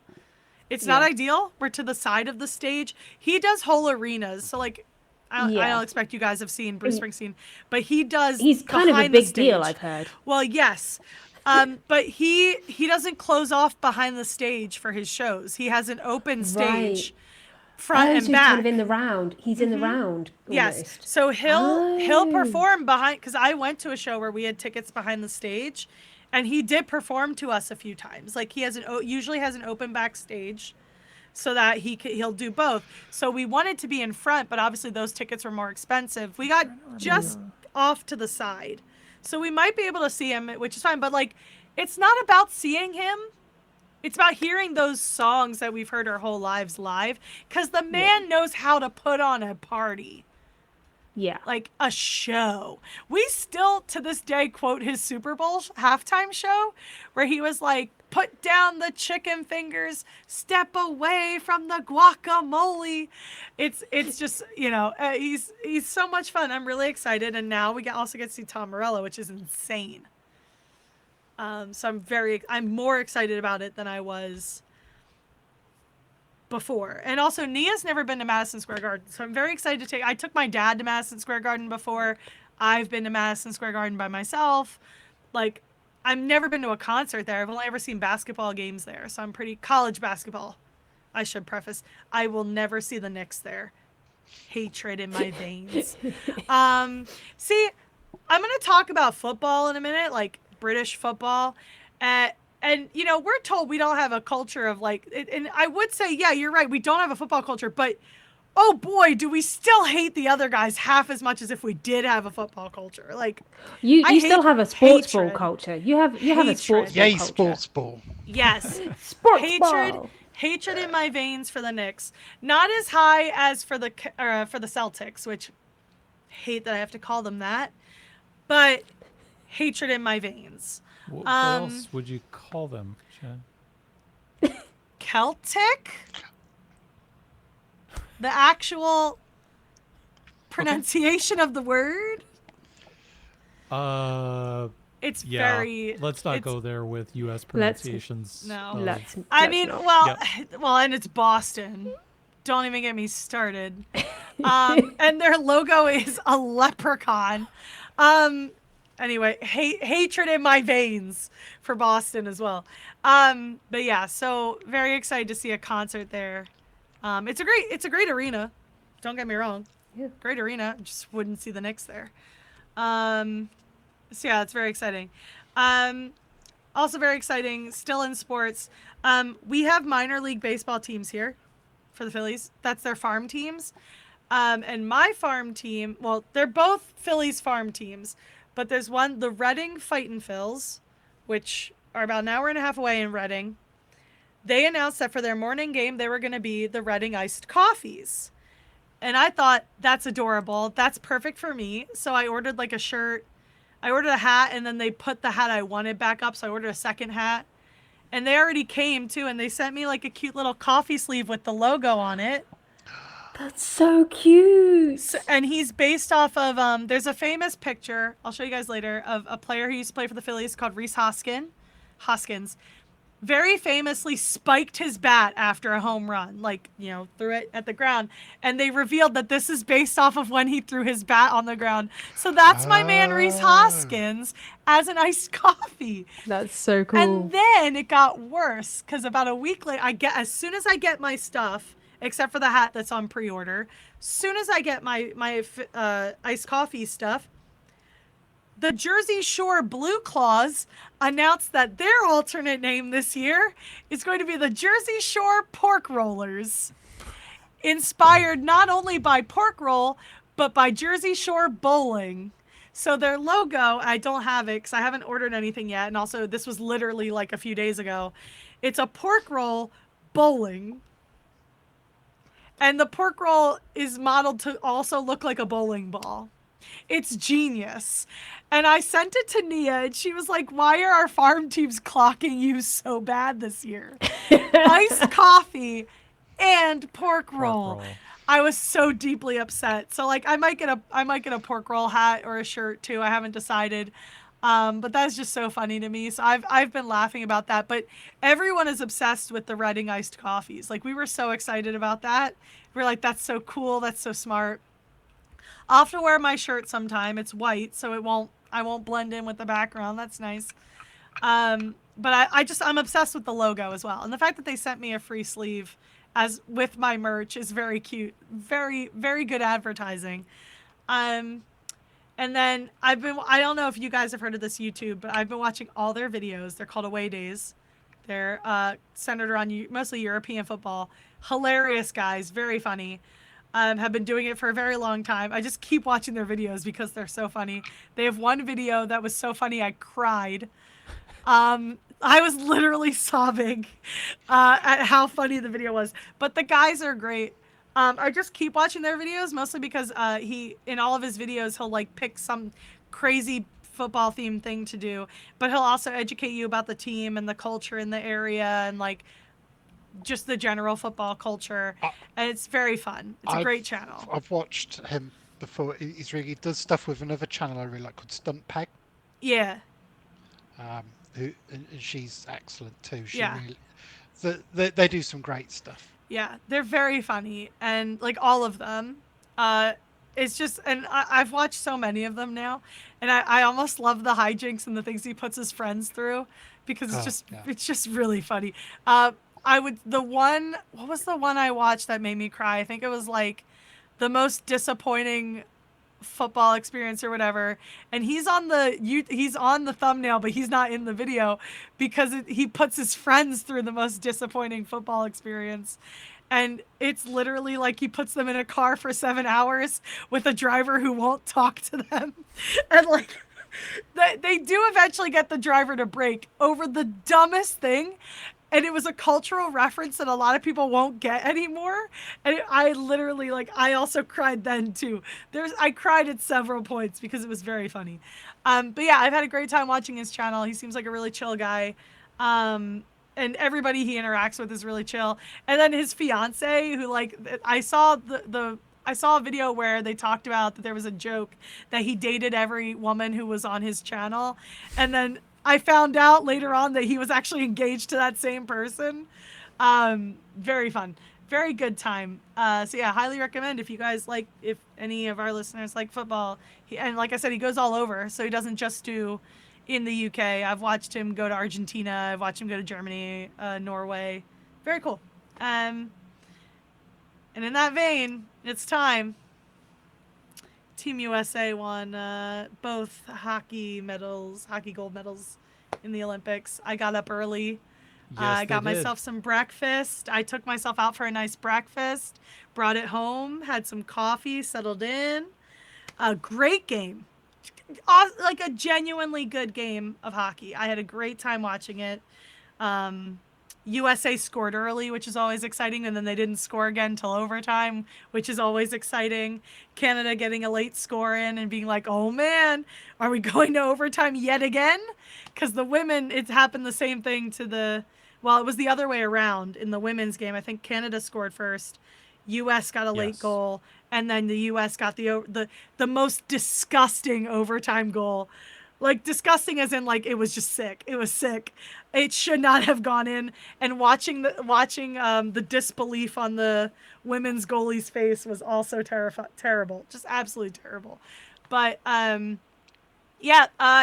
never happened before because the men, coincidentally won gold on the 46th anniversary of the Miracle on Ice, which is the last time they won the hockey gold medal. In a time when it was much more impressive that they won the gold medal. Very exciting. It was really nice. Like, everybody got up early. Everybody, like all the like sports people that I know were up early, nice and early on Blizzard Day, not only to get ready for the blizzard, but to watch a nice hockey game. It was very exciting. It was the last event of the Olympics, so like everyone was kind of like, let's go out on a fun note, and it was a fun note. for me anyway. Though I'll admit, even as a Philadelphian, I felt kind of bad seeing Sidney Crosby Sags. It's probably his last Olympics. Canada had more players older than me than the U.S. did, because they also had Marchand. Yeah, and it's just really cool to see that. But I think what was cooler to me, the thing that was bigger than the game that made me cry, I did actually genuinely cry, was that the Gaudreau family was there. And if you don't know about the Gaudreau family, a year and a half ago, Johnny Gaudreau and his brother Matthew were killed by a drunk driver in New Jersey while home for their sister's wedding. It was like the day before the wedding. And he had 2 very young children. And the young children and his wife his widow were at the game, because Johnny was likely going to be on Team USA. Yep. Yeah, and his teammate was on Team USA and had brought his jersey. They had it hanging in the locker room the whole Olympics. And when they won, they got their flags and they got what would have been Johnny's Team USA jersey, and brought it on the ice. And then 2 of the players went up to the glass and got his kids and brought them on the ice to take the gold medal photo. As soon as they got those kids, I was gone. I was like a mess. I was crying. It was like such a beautiful moment. One of those bigger than the game things. For me, that's one of the main reason I was happy Team USA won, because like they wanted to win it for Johnny and they did. And it's a shame because he should have been there. And because of someone's selfish actions, he wasn't. And but I'm glad his kids and his family got to be there. It was like his mom and dad and his widow and his kids. It was really, really nice to see that. And I did feel bad for Canada Hockey. It's their sport. But we don't have a lot of those, so it was kind of nice to get one. To actually see one, I think, was probably nicer, because who knows when it might happen again. U.S. hockey's like a lot better than they used to be, but I would rather have been alive for the Miracle on Ice, if I'm being honest, than this. Which reminds me, I also have to watch the documentary that just came out about the Miracle on Ice. I heard it's very good. But yeah, so that was me. USA. Thank you, Shan. You're welcome. It's a good segue. I tried to be nice. I'm kidding. I was nice the whole time. I don't dislike Canada. I actually kind of wanted them to win. Normally, I do root for Canada. Yes, so I was also... The game was a significant moment in the last week of my life.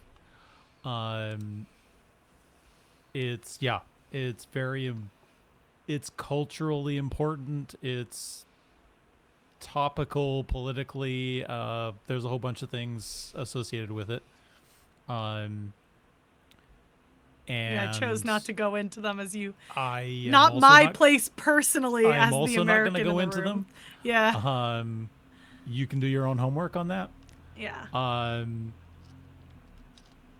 But yeah, I think fundamentally, the game itself was one of the best games of hockey that you could potentially watch. It was 2 teams at the height, essentially, of their power, both leaving everything there for all sorts of reasons. Most of them on ice related and not off ice related. But lots of storylines. Some teeth on that ice. There were several teeth on that ice. Yes. Recipes. And I'm happy that we focused on the game, in the sense that there could have been some hijinks and shenanigans during the game, and there was pretty much none of that. Which minimal fighting too, because it's not allowed. None of that. So yeah, we were just focused on 2 teams playing at kind of the height of their power. So did that. It's taken me a couple days to recover.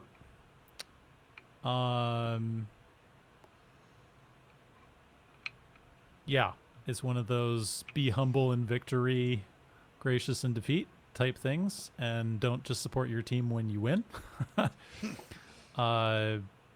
But it's unfortunate for a few of the players that won't get another chance. It's one of the things about the Olympics and the sort of cycle. And we haven't had professional players from the NHL in the Olympics now for, I think it's 12 years. So we've had like effectively three cycles. So some of these guys, it was their only chance, right? Unlike a lot of other sports. And we also haven't had an international tournament of any substance in a while that was involved with those players. So for some of those players, it was the kind of first chance and potentially the only chance that they'll get to represent their country at this kind of level. So yeah, I enjoyed the game. I didn't like the result, but I was rooting for Travis Sanheim. Yeah, He that's plays for the the Flyers. nature of sport. Sometimes you win, sometimes you lose. But other than that, a week ago today was Pancake Day, guys. Had a good Pancake Day session. Shrove Tuesday for Shan. Fat Tuesday? Fat Tuesday. Mardi yes. Gras. I was wondering why you guys were all talking about pancakes. Festival, if you play Animal Crossing. You just meant to eat all the fatty, sugary stuff because you're not allowed to have meat the next day. That's like. It's the beginning of the Lent. It's not. Yeah, we don't associate it with like a food, as it were. Like we do, but not.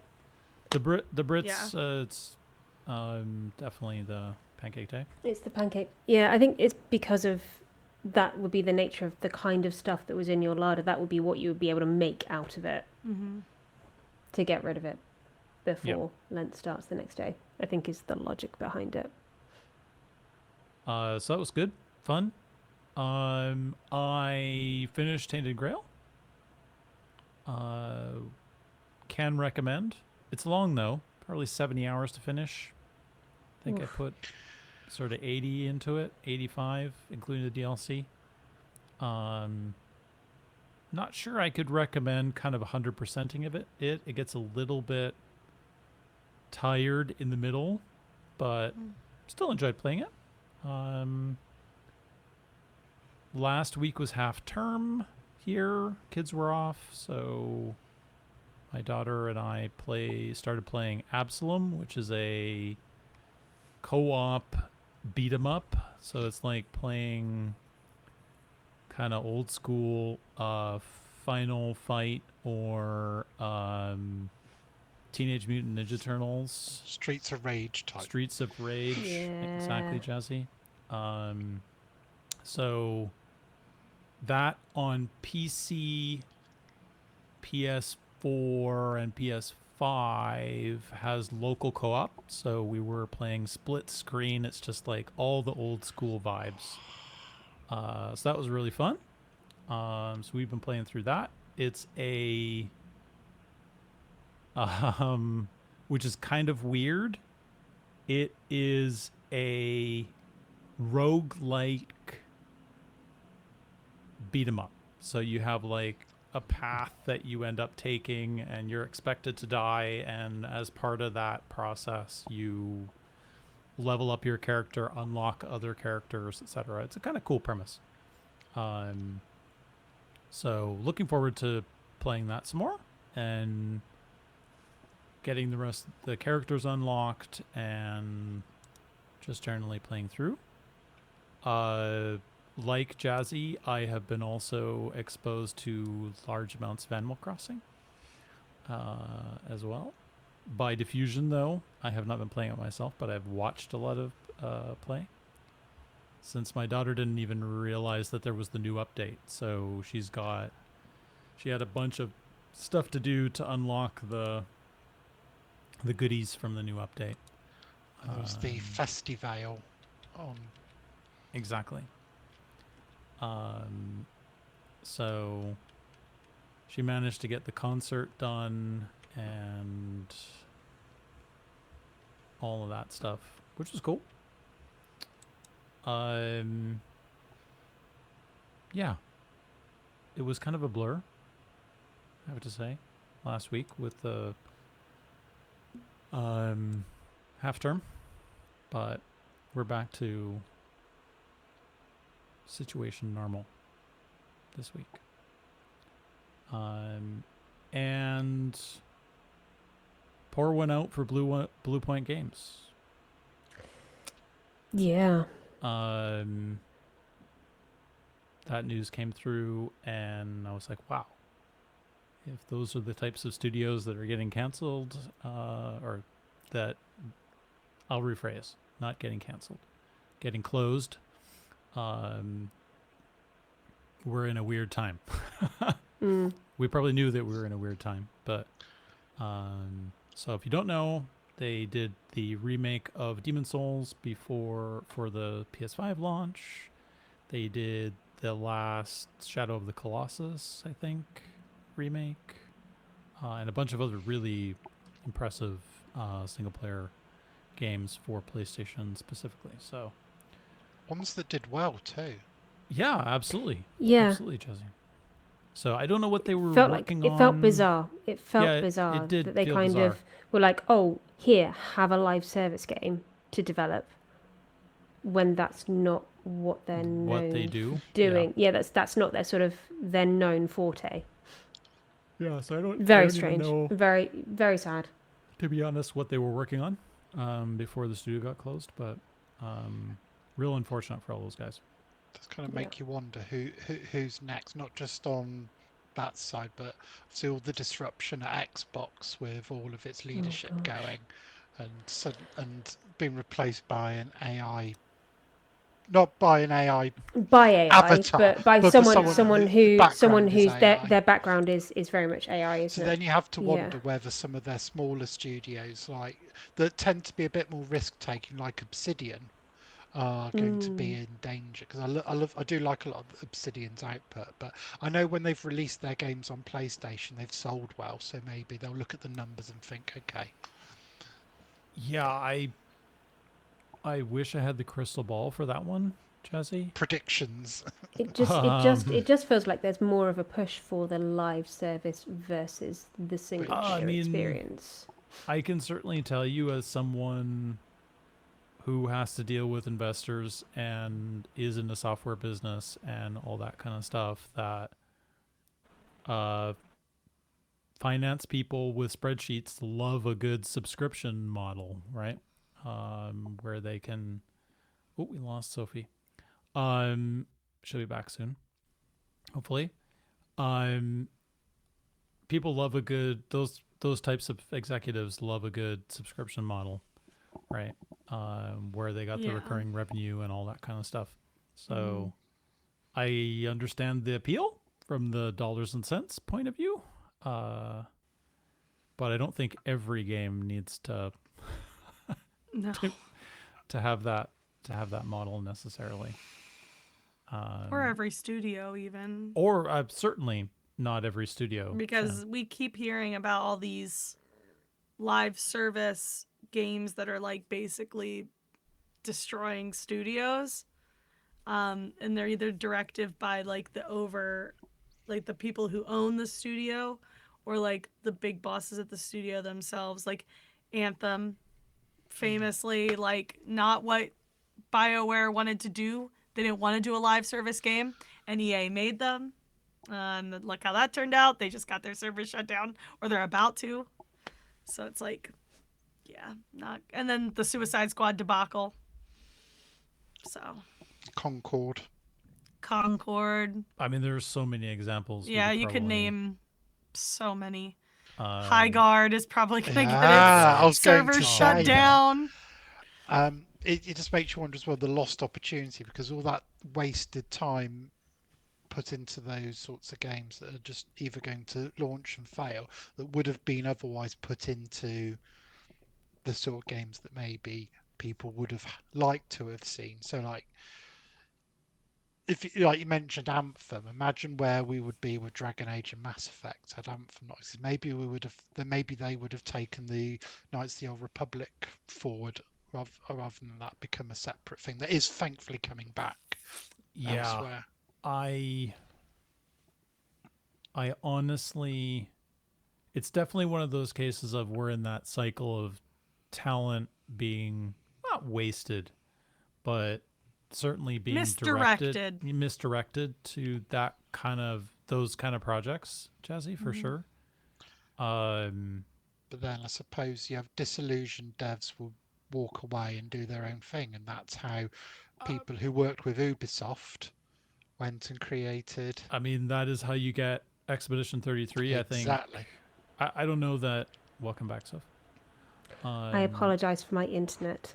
It died. You don't have to apologize for your internet. Your internet should apologize. It should. I won't name drop, but it's known for being this difficult. Anyway. What did I miss? We were talking about how people with spreadsheets and executives love a good subscription model. Good for the bottom line. Yeah. Not necessarily great for the art. Lost opportunities. Yeah. But at the same time, hey, maybe those teams get the experience and then go off and do great things somewhere else. That's definitely what happened with Sandfall. I was going to say, Sandfall. I'm hoping that's what will happen with, the name of the studio escapes me, that's going to be doing the new Knights of the Old Republic game, which is basically all the ex-BioWare devs. Yeah. It's essentially KOTOR 3. Yeah. Yeah. So it'll be, I mean, we have these cycles. We had kind of a similar set of cycles with VR, right? Oh, everything's got to be a VR game. I can't do VR. Makes my brain go funny. Yeah. Yeah. So VR games are cool, but not everything needs to be a VR game. Just like I do enjoy a good live service from time to time. Not everything needs to be a live service game. No. So anyway, pour one out for those guys because they were doing good stuff and they didn't deserve, I don't think, to have to all go and find new jobs somewhere else. Cool. I think we're done. Anything else? Doing lately? If not, we'll probably talk about the art showcase stuff that will run during the month of March, I think, which has been going around on the Discord. Next episode, stay tuned for that, or check out the fan art channel on Discord if you want to know more. Official announcements will be going out here in March. I think potentially even on the March newsletter from Natural 6. So watch this space. And I think we can talk about 48. Yay. Spoiler time. Episode 48. Yes. And the spoilers are up.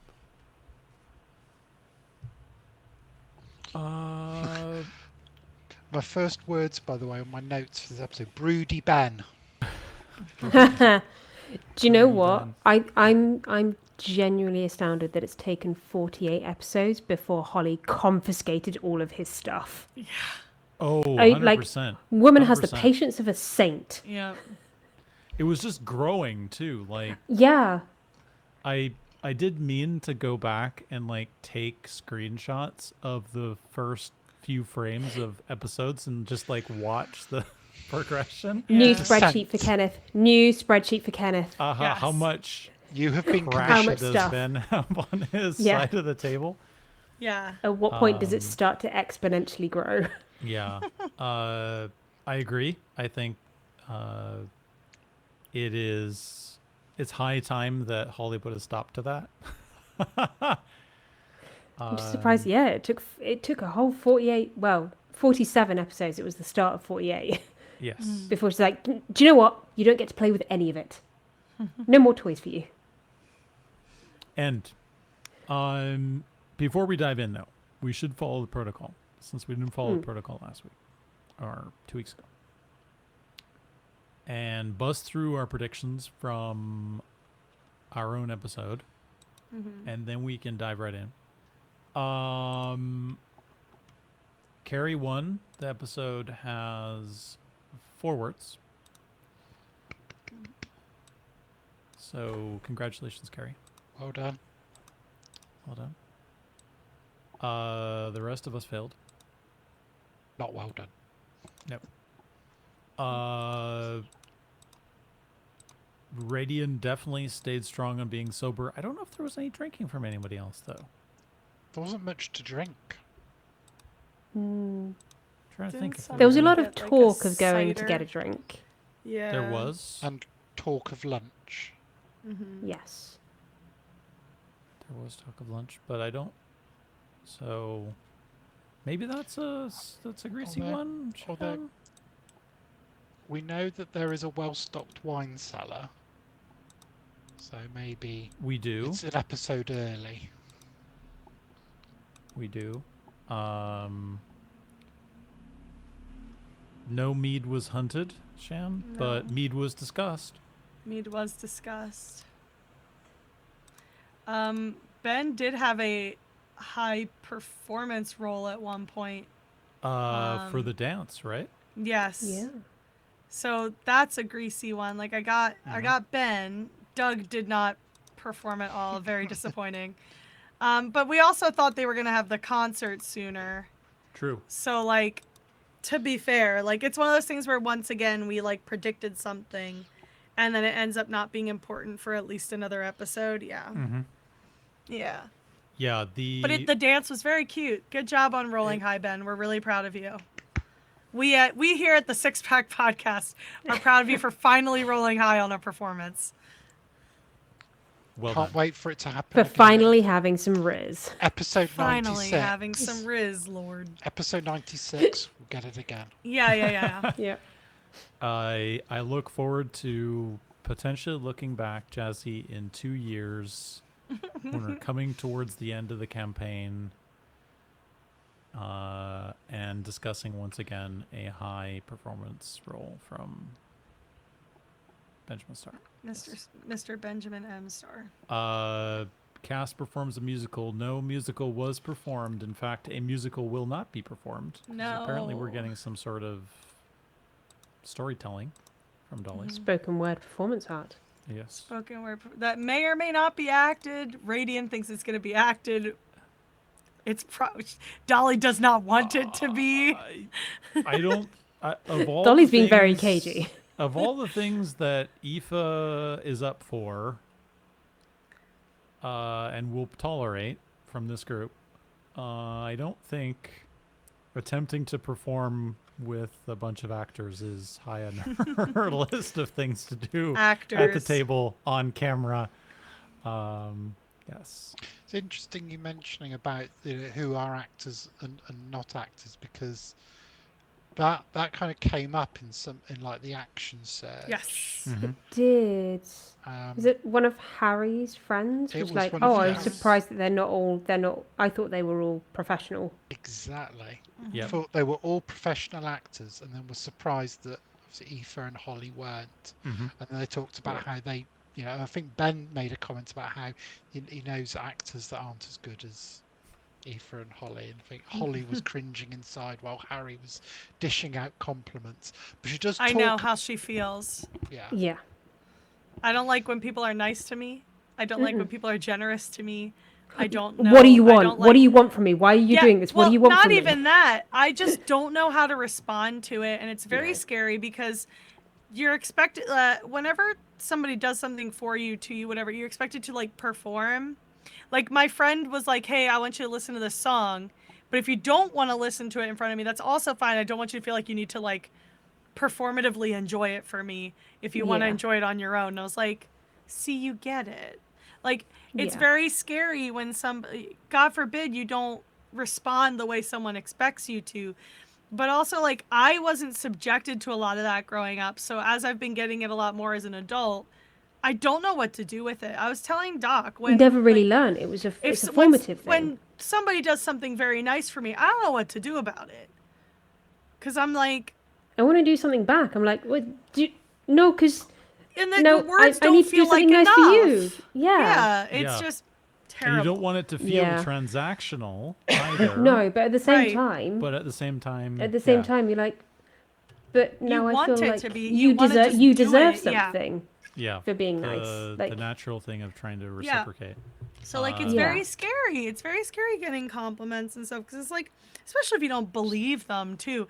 Or, like, if you're not used to them, if you don't believe them, if it's like, if you're just not, like, you're the one who likes dishing out compliments, not the other way around. Like, I get it, Holly. Especially because you were on camera. I'm with you. Always, by the way. For someone who exudes so much personal confidence, it's amazing how difficult it is for her to accept somebody else telling her that she's great, even though she knows that she is herself. It's hard coming from other people, because it's like one thing to be like, I know I'm excellent, but then like having someone else say you're excellent, it's like, no, I'm not. Like, it's like, because it's scary to be perceived, let alone to be perceived, like to have someone have like a high view of you, because also like, what if you slip out of that? Yeah, suddenly you're elevated to this position in that other person's... 100%. Yeah. With you, Ollie. 100%. Jazzy. Scary. For those who've also followed on the Patreon, Elowen's Memories, she does kind of go into that a bit more. So if you haven't caught that up already, just talk a bit more about this thing of particularly how she finds the role play element still very difficult, because she plays a lot of D&D, so she's become quite fluent in the mechanical aspects of D&D. And it did make me think that obviously they're playing D&D, but they are also they're also filming a show, and it seems like it's the entertainment show as well. Exactly. Yeah. She's it's effectively a TV show, if almost.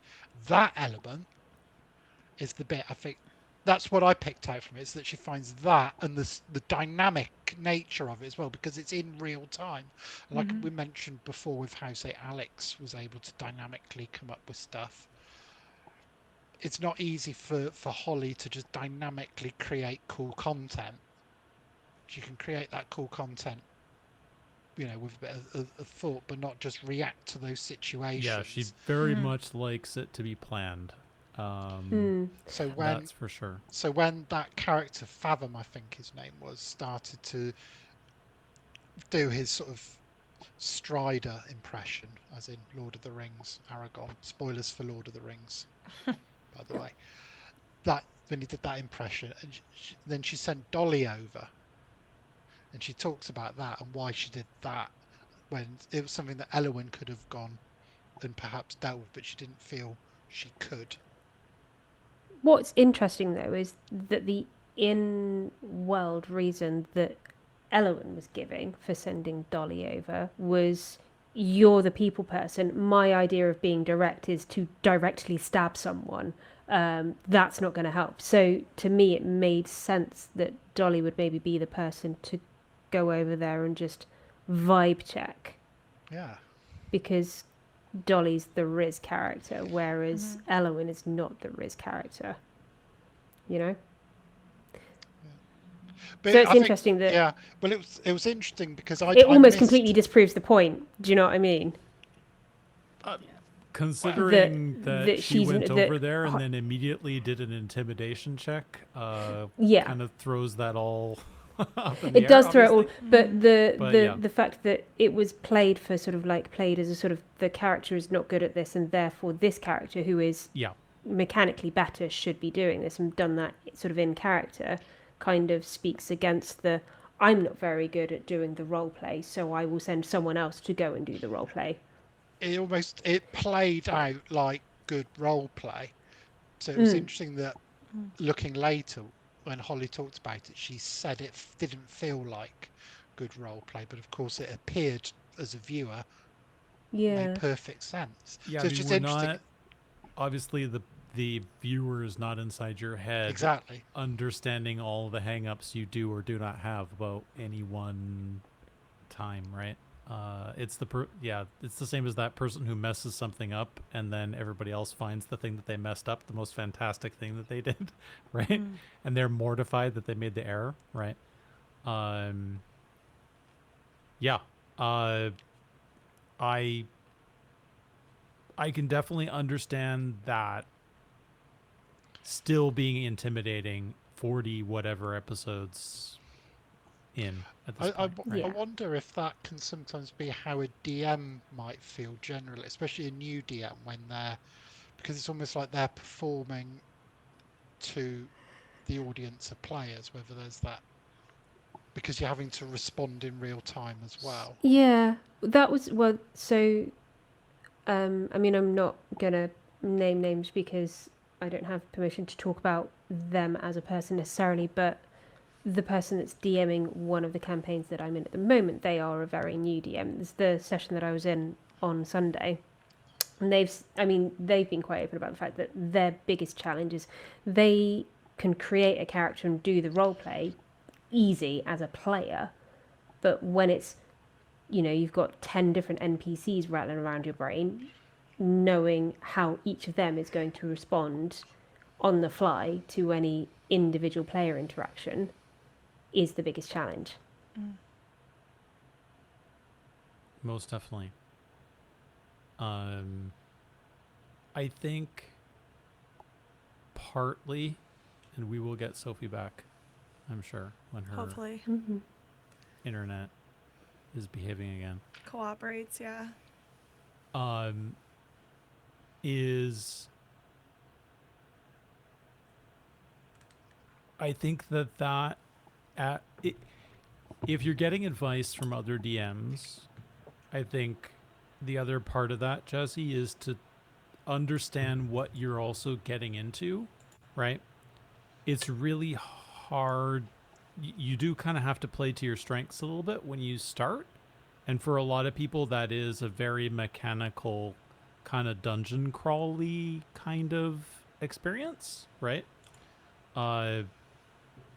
Because often the role play part, or certainly the improvisation part, is the thing that takes the most experience, right? To learn.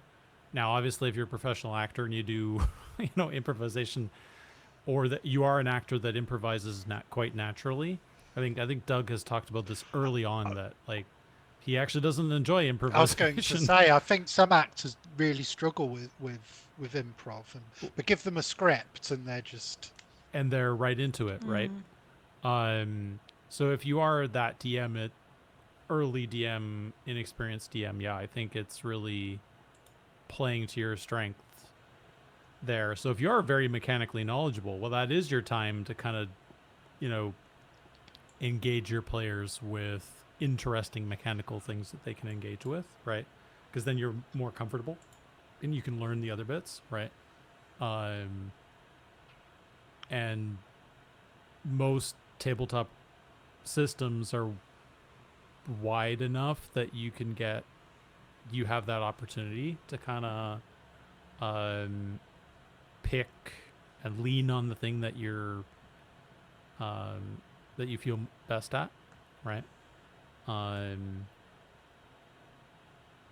So I know Holly talked about during the action surge, I think, even about how she finds episodes like this some of the most difficult to play in, right?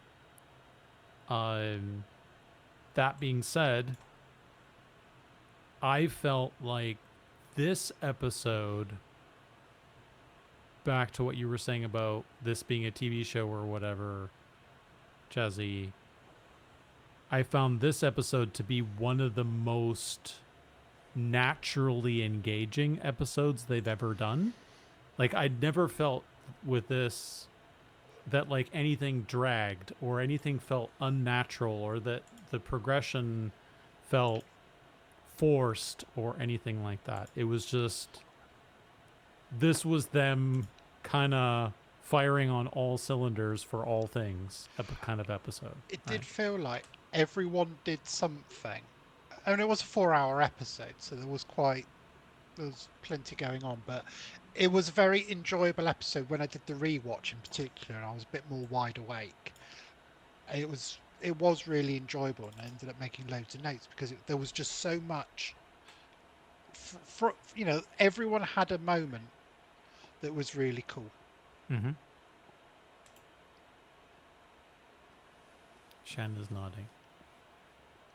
I liked it. I had a lot of fun watching it. I have noticed when we were talking about the improv thing, what I think is really funny is sometimes you can tell that Ben says something before he thinks about it because he visibly reacts. And I don't, like, it's very funny, and I would say he's putting it on, except he's done it more than once, specifically after saying something completely ridiculous, and then processing that he's going to have to deal with that. Yep. And I always find that kind of thing funny, that, like, when you can tell somebody, because, like, sometimes I just say things just come out, like, you know, just inner thoughts. And I too have the same exact reaction. So that's why I enjoy seeing it in these improv situations where someone like finds something they say so ridiculous that they can't help but visibly react to what they just said. The violin was one, like very much like I play the violin was one. And then it was, God, what was it in this one that he like visibly reacted to something he said? I can't exactly remember what it was, but it was like something dumb. I don't know if it had to do with the orphans. It might have had something to do with the orphans. It was the orphans. It was the orphans. It was the orphans because they discussed this in Action Surge, where Ben was like, "Yeah, I know I have the reputation of just being kind of a goofball at times. You guys are being so mean to me about my thought." Yeah. And but to be fair, he was just as surprised he said it as anybody else. But it's again one of these cases where it's like you have a reputation, then you have a reputation to uphold, and when you go against that reputation a little bit, everyone's just so taken aback. Yeah, having to explain what he meant about his improv for the orphans was very funny. Yes. Like having to sit there and listen to him try and spell it out. Like, I understood what he was going for. I got it. But like the fact that he felt so put upon because of this joke that he had to explain the joke was just the funniest thing about the joke that happened, honestly. Funnier than anything else about it. I mean, honestly, a lot of the Radiant improv was very funny. Like the same with the boy with Gavroche. That was all very funny. So, just say charcoal to let you in. Is crazy. Better hope nobody else says that, right? Yeah. There was just a lot of really, really fun moments in that. So like, I don't know. Good job, Ben, on your improv. It was very funny, very fun time for Radian this time around. It's not very often he gets to have like a good funny time that isn't with a huge amount of trauma. Not that there wasn't, because obviously we had the reveal of one of his Thorn Bear operation buddies. Fathom, I think he was called. Yeah, I wrote it down for sure. But it was like just some kooky stuff going on. Let's see. Try to see when he actually, like, you know. God, maybe I didn't write it down. That's funny that I didn't write it down. I think he was named during the cast Spolia one-on-one. Oh, maybe. Yeah, maybe then I wrote it down. Oh, with Farthing. Farthing. Because I thought I wrote it down, and I was like, Dolly I definitely wrote that down. Yeah, with Radian, Dolly right. and Radian. Yeah, I mean, obviously, that's a good spot too. There's a lot of like implied Radian lore in this one, which is also fun. Like the Some good callbacks. which I have to give that to Kari, but that was a straight win, and I forgot to put some green on there. There we go. Like the whole knowing how to dance like a well-to-do dude from the country. That was like, oh, that's telling that he rolled high enough to like say something possibly about what he's about. Yeah. I was quite surprised. I don't know if I was the only one. I had this impression of what the Fawn Bears were about, and had this idea of it being very rural and run down and very backward, almost like they just lucked in on someone washed up on Lake Cova, and that they weren't well to do. Now it turns out they're, if not quite aristocrats, nearly, or and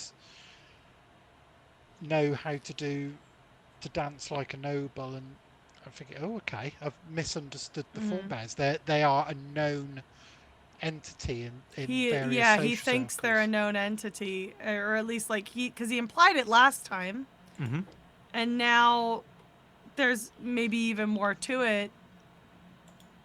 But that also could be like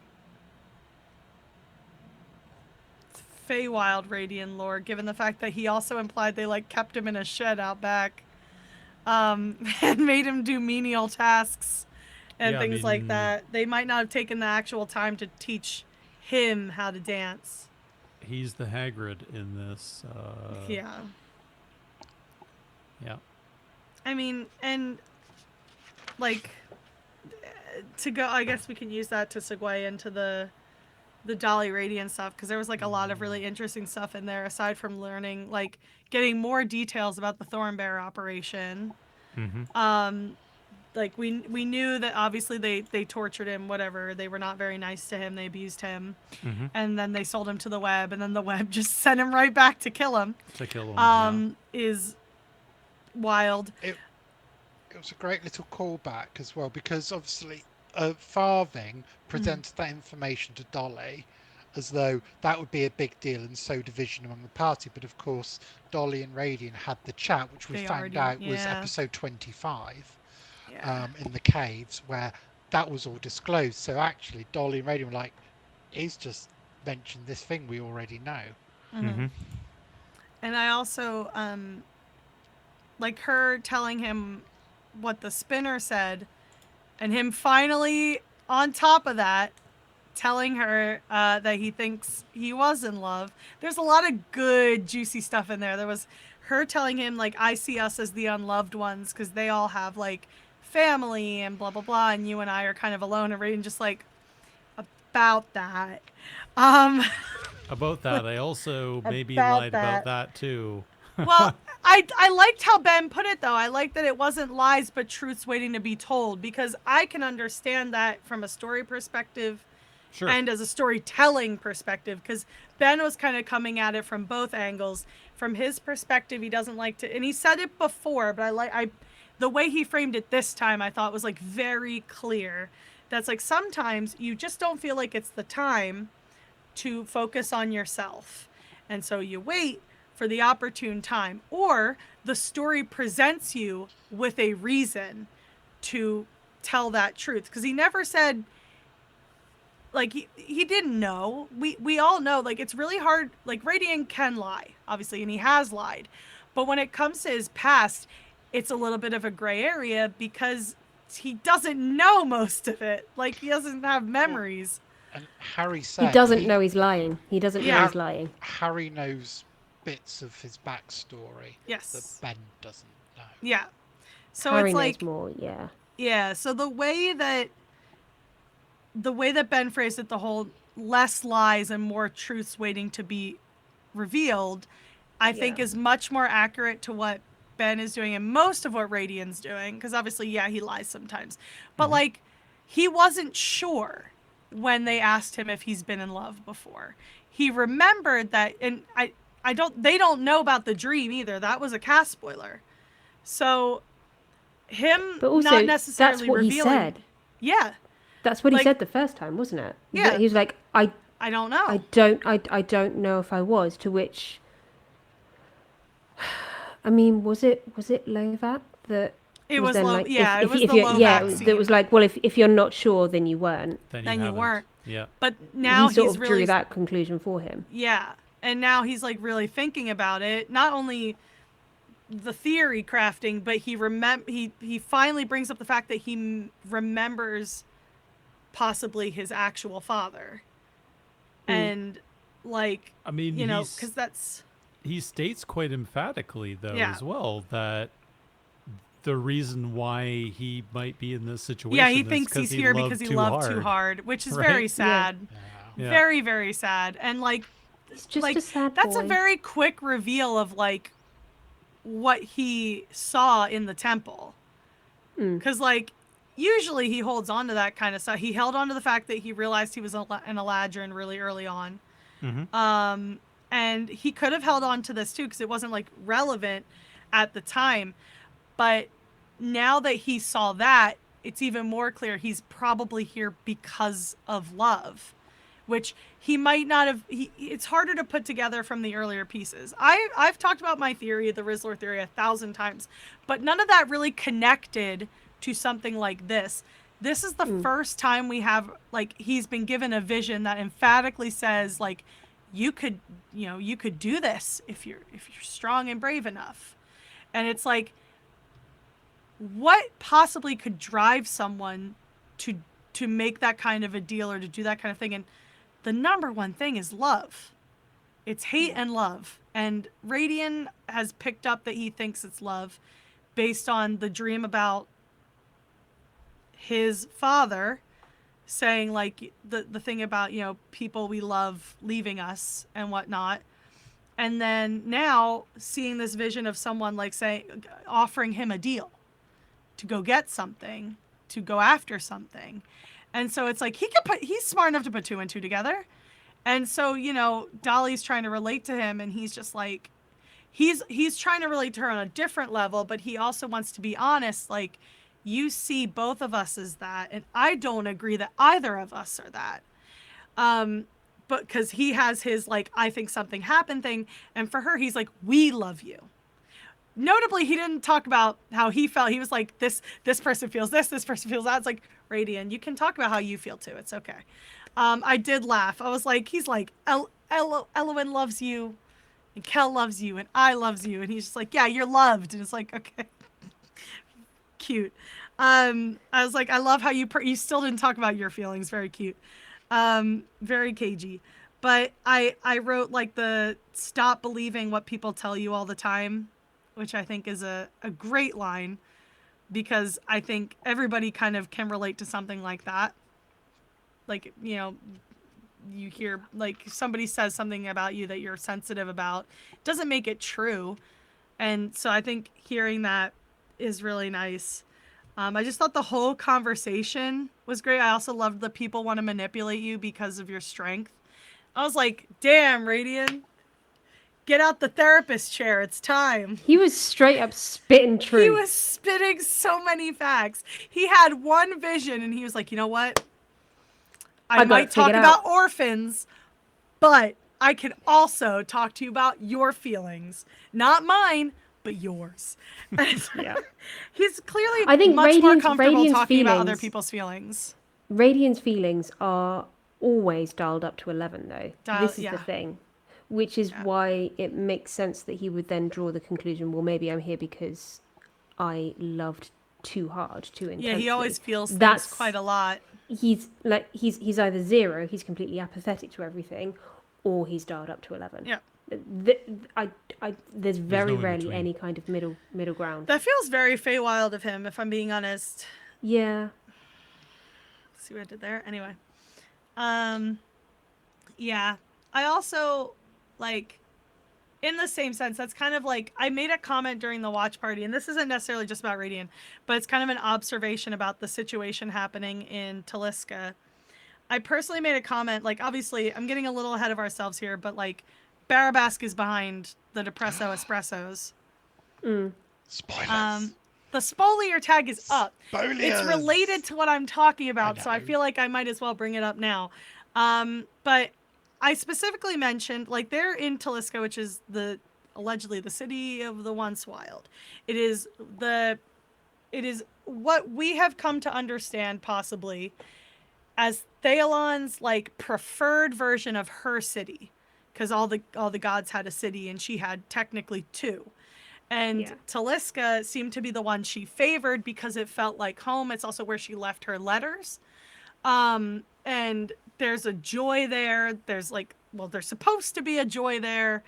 and it's a bright city. It's shaped like a tree. It's like, it's all, you know, it's beautiful. It's tied in with the nature around it. And the fact that Barabask is affecting the emotions of the people there, for we don't have a reason yet, but like we can assume several of them. I was quite mad that he was manipulating the emotions of her city. And he was I remember this distinctly. When we met him, when Radian was on his like, F this guy, like, just met you, but I don't like you run back in the first couple episodes, he looked quite down upon the Feywild side of Phaelon. He was one of the elves who looked more upon her like, you know, the beautiful, like, willowy, like, vision of compromise and, you know, blah blah blah, that she was. He played, like, Barabask from the get-go seemed to play into the more negative stereotype that elves have, which is the very high elf vibes. Very sort of you know, classist, racist. He seemed to play into a version of that more than... Yeah, and he seemed to have quite negative feelings about any mention of the fact that she was of the Feywild. And I remembered that, like, distinctly. And so I was quite mad that this city that is her city, because he wants to take her place. Well, he wants to take all the gods' place, but, like, specifically her place, because she wasn't good enough, because she was actually Feywild. She wasn't a high elf, really. She could play as one, but, like, look, she even made 2 cities because she couldn't decide where her loyalties lie, or whatever he believes. But I was deeply upset that, like, there are these people who have such a joy for life that you know, have a beautiful city that really, like, of multiple races even. It's not even just like an elven city. It's just a beautiful city of people who just love the arts, who love creativity, who love joy and fun. And he put these espresso, I literally wrote depression crystals because somebody called them depression crystals. I think Holly called it that. Yeah, literally put these depression crystals in for, we don't know what the end result was supposed to be, but, like, ruining the vibes. And, like, it's just to think about, like, Radiant, like we were saying, who feels something, like, everything to 11, including the good things. It made me quite upset that a city with that much beauty and happiness and joy, and it was being ruined by this stuck-up, I can't say it on this podcast, but you can think jerk. Clown. It's a big old jerk face. Jerk face. Yeah. Idiot. And I mentioned that in like, you reminded me when you talked about, like, feelings up to 11. Like, I said it during the watch party. I was like, how dare this guy come to, like, what was likely her, like, the city she felt, like, because we heard her say she never really, like, she felt more at home when she went back to the Feywild.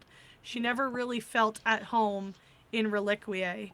And she didn't really even necessarily like the other gods. She went with them because it felt like the right thing to do, the best way to end the war, but it never really felt like home. I mean, even the father of her child is from the Feywild. Like, she clearly always saw herself more as Feywild than she did, you know, virtuous. More wild than virtuous. Yeah. So I'm sure she preferred this city. Look how happy it was. It wasn't stuck up. Like, yeah, they're rich people there, but they seem to enjoy. But they still enjoyed. They enjoyed revelries. Yeah. Yes, they still love. Yeah. So, man, that just makes me bummed out. I really dislike Barabat. I get. Like, Radiant seemed like he had such a, like. It's funny in retrospect knowing he's from the Feywild that he disliked Barabat. He has such an instant problem with him. Instant dislike. He's right though, because Barabat sucks. He does. I have to go back and listen and watch those interactions. I know Kenneth has been doing recently. Yeah. In his trying to boost up my theories over there. Radiant lore. My Radiant Resort theories. Archaeology. In episode 1, when Barabasque's doing that god awful singing, and when you know what Barabasque is like later on, you revisit those scenes in episode 1, but also the interactions in episode 2. And when you start to get suspicions that something's off with him, with what happened with Jasmine in episode 3, you just see all of that in a fresh new light, and you can see why the antithesis, the opposite of Barabasque, is Phaelon, and that's represented in Taliska, a city which, for all its wildness, one of the things in episode 48 that I think highlighted it was a conversation that Radian had early on, when he talks about what happens now after winning the run, which I loved that, because it's almost like, well, I've completed the quest now. Where's my goodies? The world states change are on to the next quest now, and the response was, well, we've just won the run. That's it now. We go and have a great time, and then we'll do it again next time. We go party, It just kind of showed that Taliska's one of those places where these things happen regularly, and actually the thing itself is the thing. There's no ulterior thing going on with these events and these revelries. They're enjoying they enjoy the run for the run, regardless of whether you're from the cloth fields or the bows or whatever. And the contrast between that mindset and then you've got this sort of stodgy grey drabness, this uniformity, this of Barabasque. It's almost like, like how you've got the gods of chaos and good and evil. It's almost like Barabasque imagines himself as that fourth pole, the god of order, and that's what matters. Not good or evil or chaos, it's order at any cost, this eternal gloomy grey. And then Taliska, probably he's lawful neutral. Everything, painfully. Everything in grayscale, right? No color. No, but I mean the thing. Yeah, but I suppose the thing is with what Barabasque is doing to Taliska is what you would do to any group of people that might be threatening to your ideals, your dogma, or whatever it is that you're following. Because step one, and to some extent, you can trace this back to having actually happened in history. But step one, you remove freedom of expression, and you remove creativity. Taliska as a source of great creativity and celebration of all things from culture. Step one is you remove the freedom to express that, and the way that he's doing that is obviously through the depression crystals. But once you've done that, you remove their desire to fight, you remove their will to fight, and then eventually they are no longer a threat. You can just steamroll them, which I think is actually what I keep wanting to call him Austin Winter. It's not, because I keep thinking like Austin Wintory. It's Atticus Winter. That's effectively what he was saying. Like, people won't want to fight. But it was framed as such a, like, people will want peace rather than people won't fight against the bad thing. It's just people will just want peace, is the way that it seems to have been framed to him. But that's effectively what Barabasque is doing, isn't it? He's removing the will to fight against whatever it is that he's bringing along. Yet again, being able to topple another city without shedding any blood. It's interesting you mention Atticus Winter, though, because as soon as they had the meeting with Atticus, my first thought is, how long before Elwyn tries to kill him?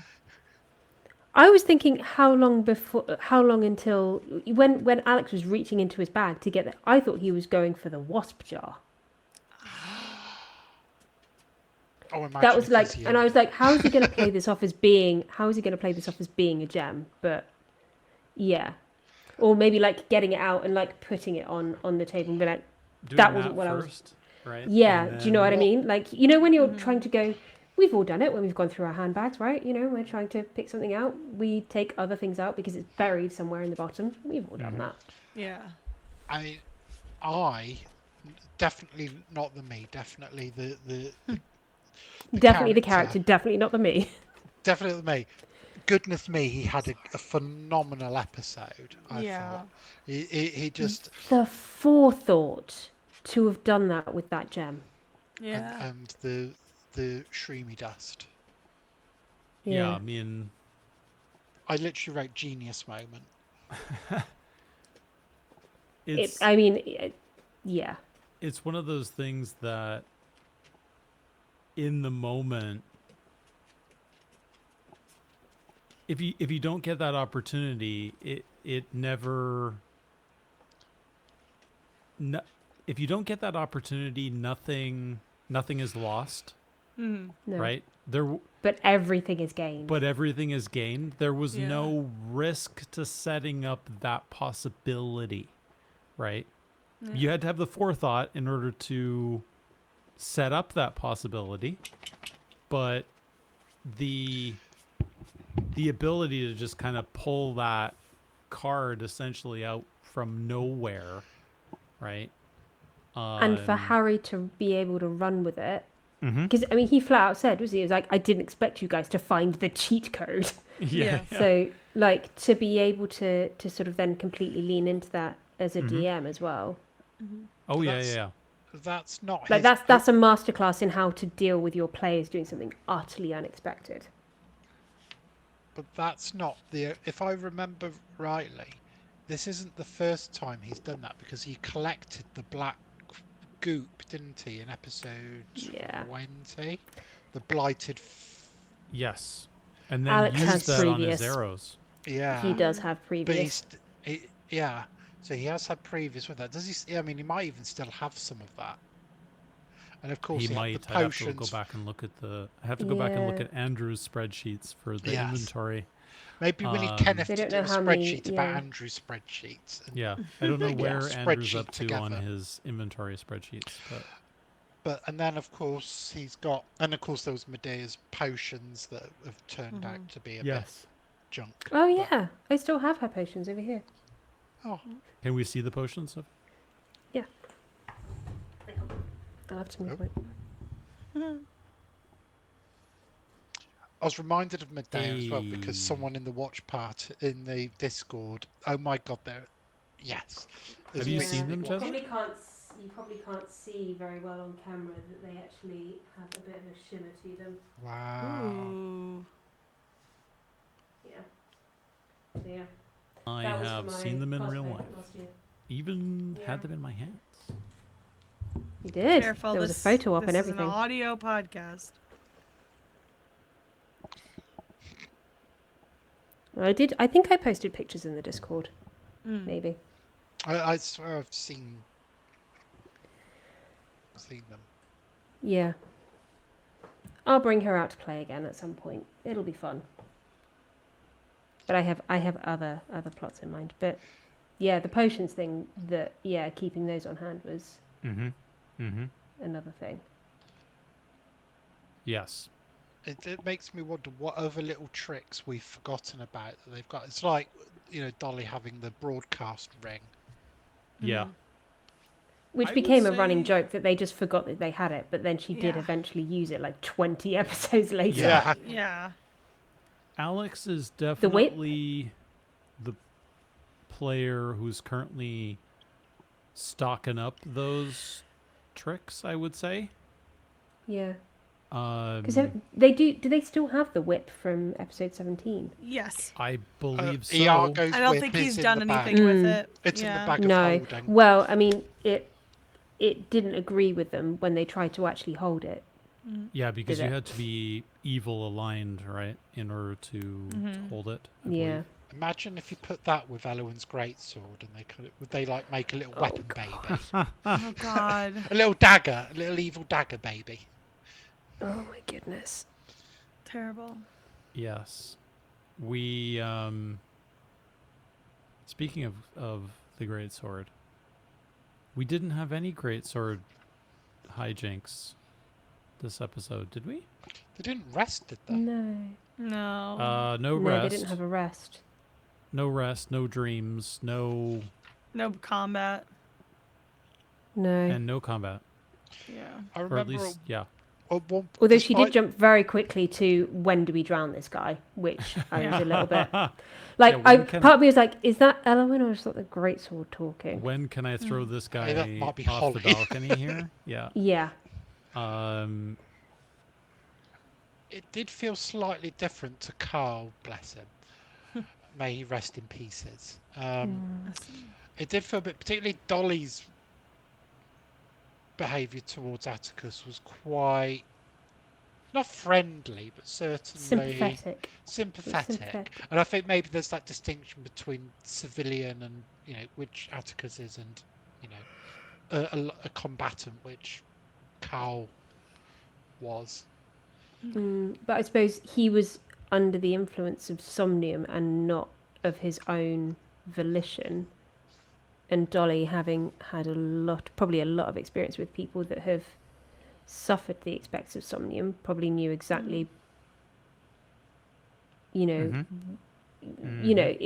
wasn't his fault that he was in this situation. And so there's probably a part of her that just, It's one of those, like, when you're up against it and you feel like you got no one else to turn to, you turn to the lone shark, to the guy who has solutions to people who have difficult problems to solve, right? And the cost for that is never what you initially... there's always a hidden fee. Yeah. That's how the web was built. I mean, that's basically... I mean, that is basically the web. We've talked about it in the past that the web is basically organized crime, right? And when you have that kind of undertone to that, I mean, it's natural that you find the people who you can lean on, right? Who don't have anybody else to turn to. And those are who you get to do your dirty work, right? Don't do that dirty work yourself, right? No, because otherwise it's traceable back to you.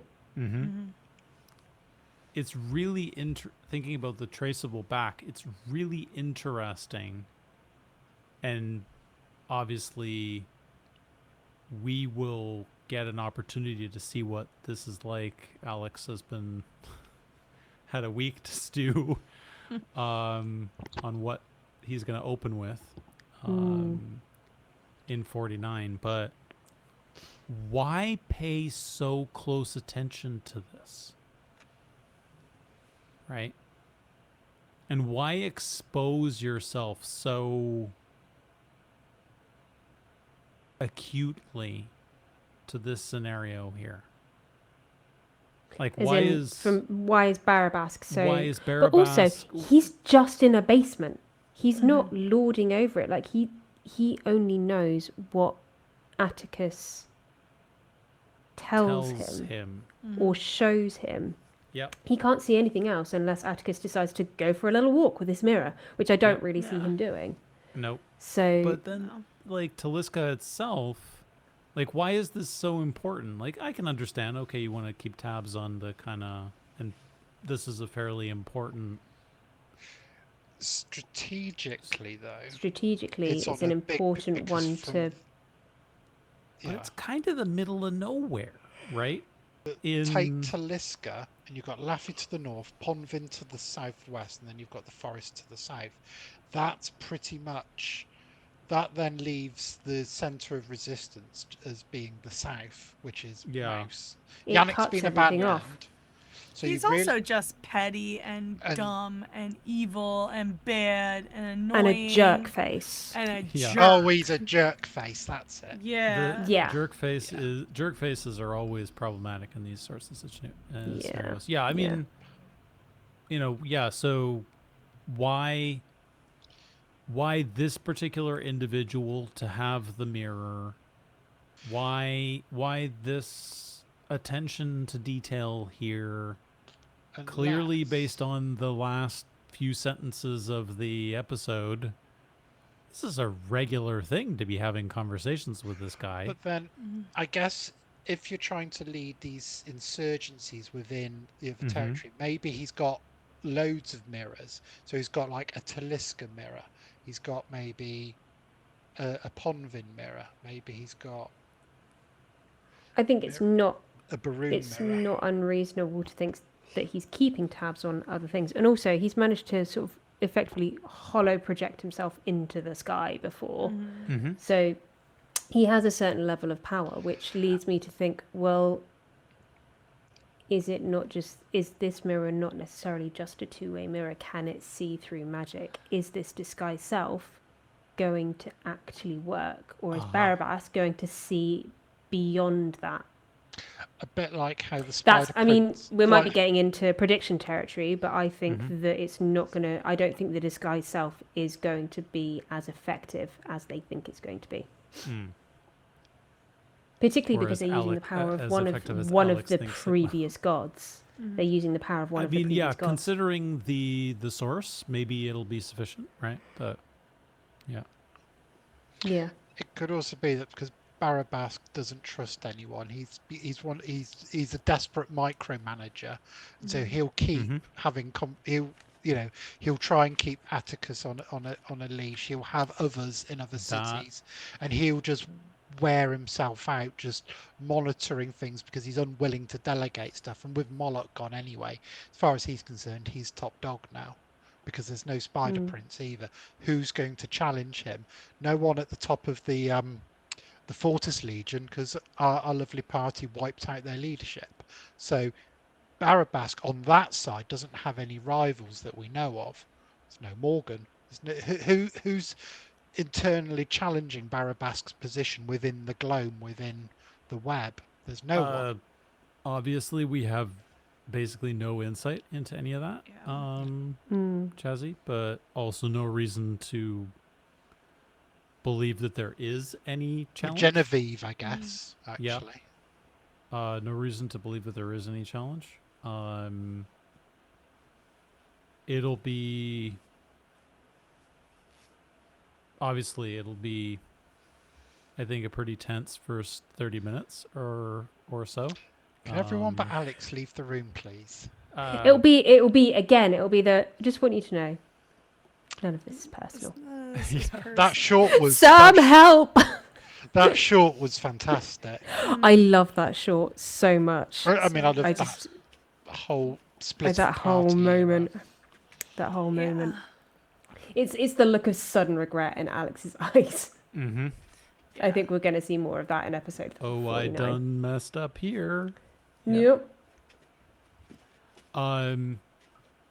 Is there anything in particular that we should discuss about that we haven't already about 48? Sophie, you've been kind of in and out a little bit. I could hear everything, by the way. It was just my camera that was refusing to play ball. So I was in the background listening to everything, trying desperately to get myself out of a frozen position. I heard you guys talking about like farthing and all of that stuff, and the shenanigans with the orphans and orphans for the orphans. For the kids. For the kids. Will somebody please think of the children? The only thing about the orphans, though, is anyone who's familiar with Oxventure knows that orphans have there's issues with orphans and orphanages and hammers and skeletons. You kind of had to be there. Unfortunately, so were the orphans. Yeah. Wow. Yeah. Jane Douglas had a great time. That's all I'll say. She always has a great time, though. As Prudence. Yeah. Praise Cthulhu. There was a few mentions again about the Last Light, as promoting it as the new brand. It did make me yearn for. Because I'm wearing God Killers at the minute, and it did make me yearn. Oh, marvelous merch! It's so cozy. And your Canadian merch, Doc. Marvelous. But it did kind of make me think, are we going to, please, merch drop for Last Light merch, please.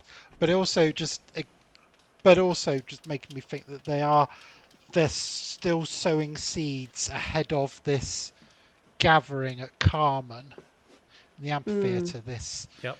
almost like the situation at Yannick, whereas Yannick was almost a foregone conclusion. I think probably in response to the whole drama with Iago, where they had to persuade a little town to up sticks and Up move. sticks to mouse. Move. Yeah. Now it's almost like, again, the spirit of that, but this time maybe something a bit more mechanically driven, maybe a bit more role play driven. We'll see, but it definitely felt like we're getting like we had the tutorial in episode 17. Now we're going to get the real. I'm under attack. Hey, Doggo. I could just Doggo. see dog. I could just see dog in the corner of my eye. Wow.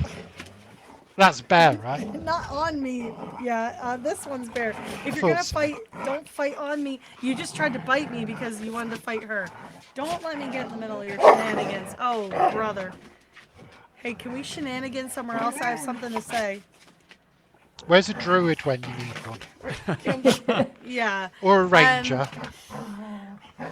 Always forget rangers. Right. We were Give me talking an animal about... handling check, Shan. Yeah. Yeah. God. It's gonna be low because they don't listen. It was literally about to be a 20 and it rolled over to a 2. Oh. Yeah, they don't listen very Comment well. F's below. Right, F's in the yeah. dis- F in the F's chat. comments. F in chat. F in Drop an the F in chat. chat. F in chat. Animal handling. As well as like Alex having some top tier thinking, he also had some of the top tier like lines. Because I had 2 written down for him. I had "We's going out, darling," which took me out. Absolutely took me out. When Atticus's wife was like, "Where are you going, darling?" And he's like, "We's going out, darling." And then there was also it contained multitudes. The way that he could not say multitude, he was like mumplitude. Multitude. And he said it so Multitude. confidently too. He was like, Didn't the hesitate. ship contains multitude. Like absolutely did not hesitate to drop that one, and I wholeheartedly appreciated it. His Like, commitment to the bit is brilliant. His commitment to the bit, like, you know, I said that Radiant has some great quotes, but obviously anything I says always takes everything out because It's always of iconic. In part because of the cadence and the pronouns and like just a fantastic little guy. Everything he says is just incredible. Good luck with the hunts for the goose. I hope. Yeah, good luck with the goose. One thing actually about I that I really liked this episode was Alex sort of talking about I's sudden realization. You may have already spoken about this, but his sudden realization that actually previously anything that was ever celebrated was celebrated as a tribe. Like the tribe was celebrated, but the individual that had the achievement was never celebrated. And his sort of learning to discover individuality and individualism as sometimes being a positive thing, I really liked that. Yeah. That was in my notes, and then after that bit in my notes, I've got the words "Poor Eric." Incredible. Listen. And he was never heard from. Never heard from again. Look, Well, no, he was because Dolly did drop silence, so he was heard from. Yeah, they did. They are trying to make sure he gets found. Good lucks with the hunts for the Erics. I hope he finds him. Good lucks with. Good lucks with that.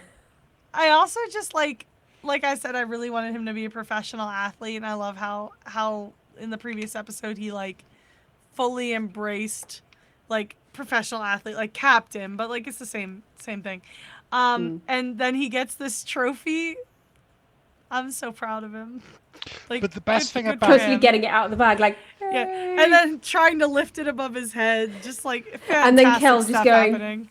Yeah, and then he says something. Yeah, something. Like, say something. That was like in my note. some people say something, others don't. Something. Incredible little and guy. then I love it. In the fan art channel, that moment has been enshrined by the wonderful Martina. Of course it has. Wonderful, wonderful fan art once again. That moment, of course, as soon as I saw it, I was like, yes, perfect. Yeah, Please have a look at that in the Discord. It's wonderful. It's a great moment, captured brilliantly. Well done. Yeah. I've told Martina Alex always before, I'll say captures it those again. moments so My well, favorite. though. Yeah. It's good A stuff. true talent among many in that Discord. I still have to do a bad drawing. And by bad drawing, I mean a drawing. It's just probably going to be bad. I doubt that. One of these days I'll doodle again. One of these days. You have train journeys now, right? So to doodle? Yeah, I mean I always did have train journeys. I actually have shorter train journeys. Oh, shorter now, not longer. But I'm now a part-time girly, so I have time to just lounge around the flat and doodle should the mood take me. Mm-hmm. Unless you're helping Jazzy with painting or something like that, right? I've got other True. rooms. Wow. You accept helpers? Wow. Sure. Why not? Absolutely. I mean, I'm pretty got short, tea. so I can't like. I've got a ladder. That'll work. I've got a ladder. Oh, that'll work. Yeah, because I'm only like 5'3". Because my so, ceiling's 10 foot high, so I needed a ladder. Oh, yeah. You No, don't that's have like one twice of my those, like, height. massive rollers, Jazzy? No, because then like- I'd splash paint everywhere. And it'd be a nightmare. Ah. I did have dust sheets, but it's just a nightmare. I was quite careful. I didn't make much mess, even on the dust sheets. If I had a tool for it, I know what I'm like. I'd make an awful mess. So I worked to my own limitations. I'm glad to hear it. Excellent.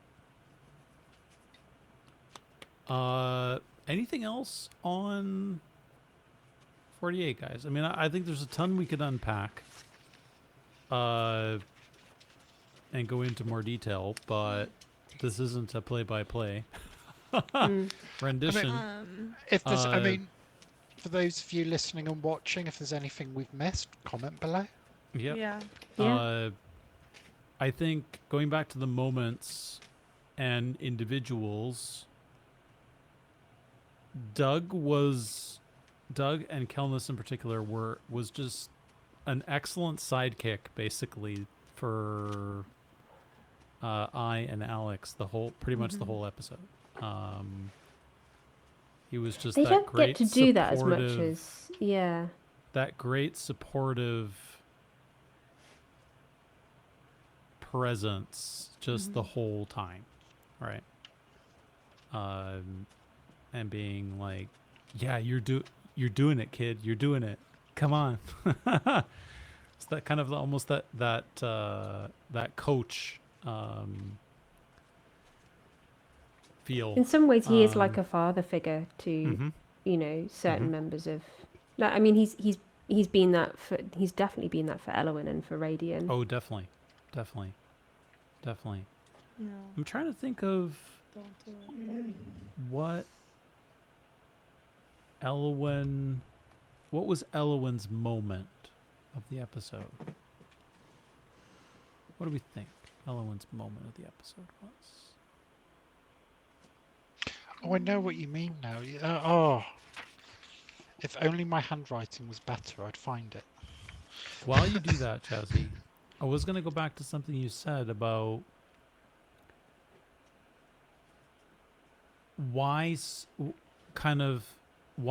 people in certain situations with respect to the gems. And I had a thought at the time, just one of these like hairy smirks at the table. Ooh. And where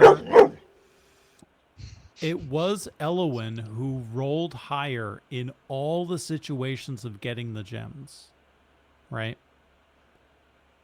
So actually, of all the people in the episode who will have held these gems in their hands, Radian will not be one of them. He won't have held a complete one. No. Just the shard. He's only ever He held only a had shattered the one. shattered one, right? Yeah.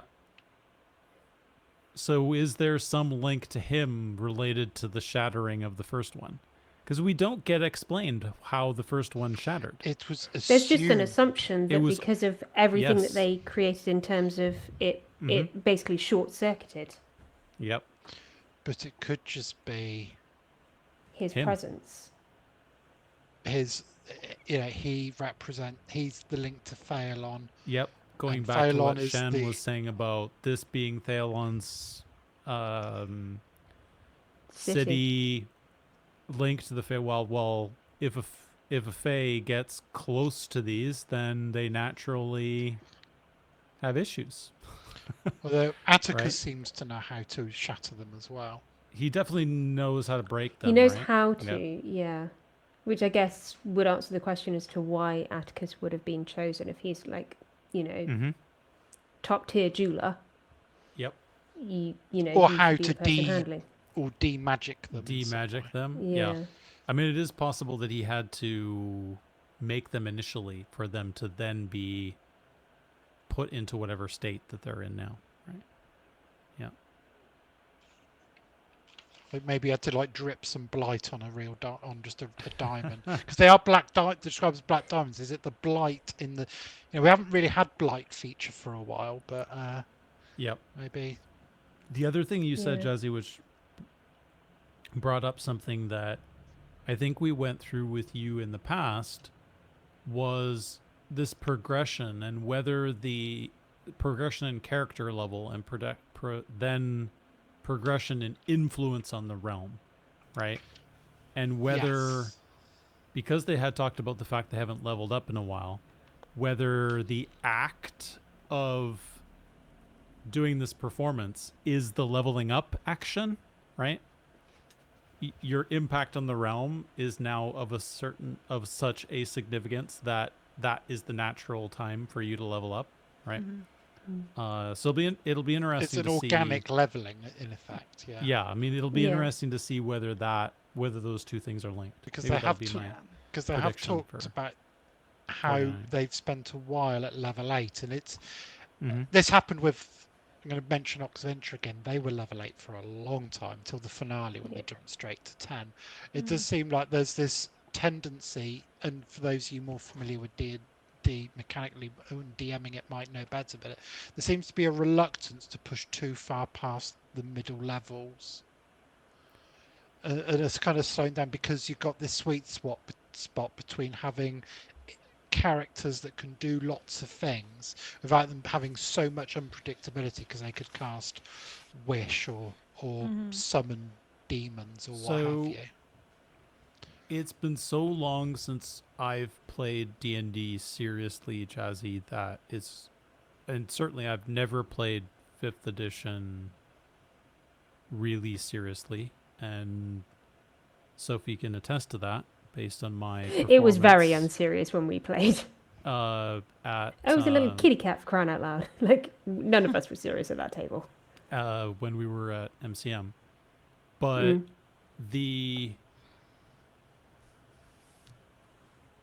there is definitely a tendency to kind of run campaigns in a window of levels. That's definitely true.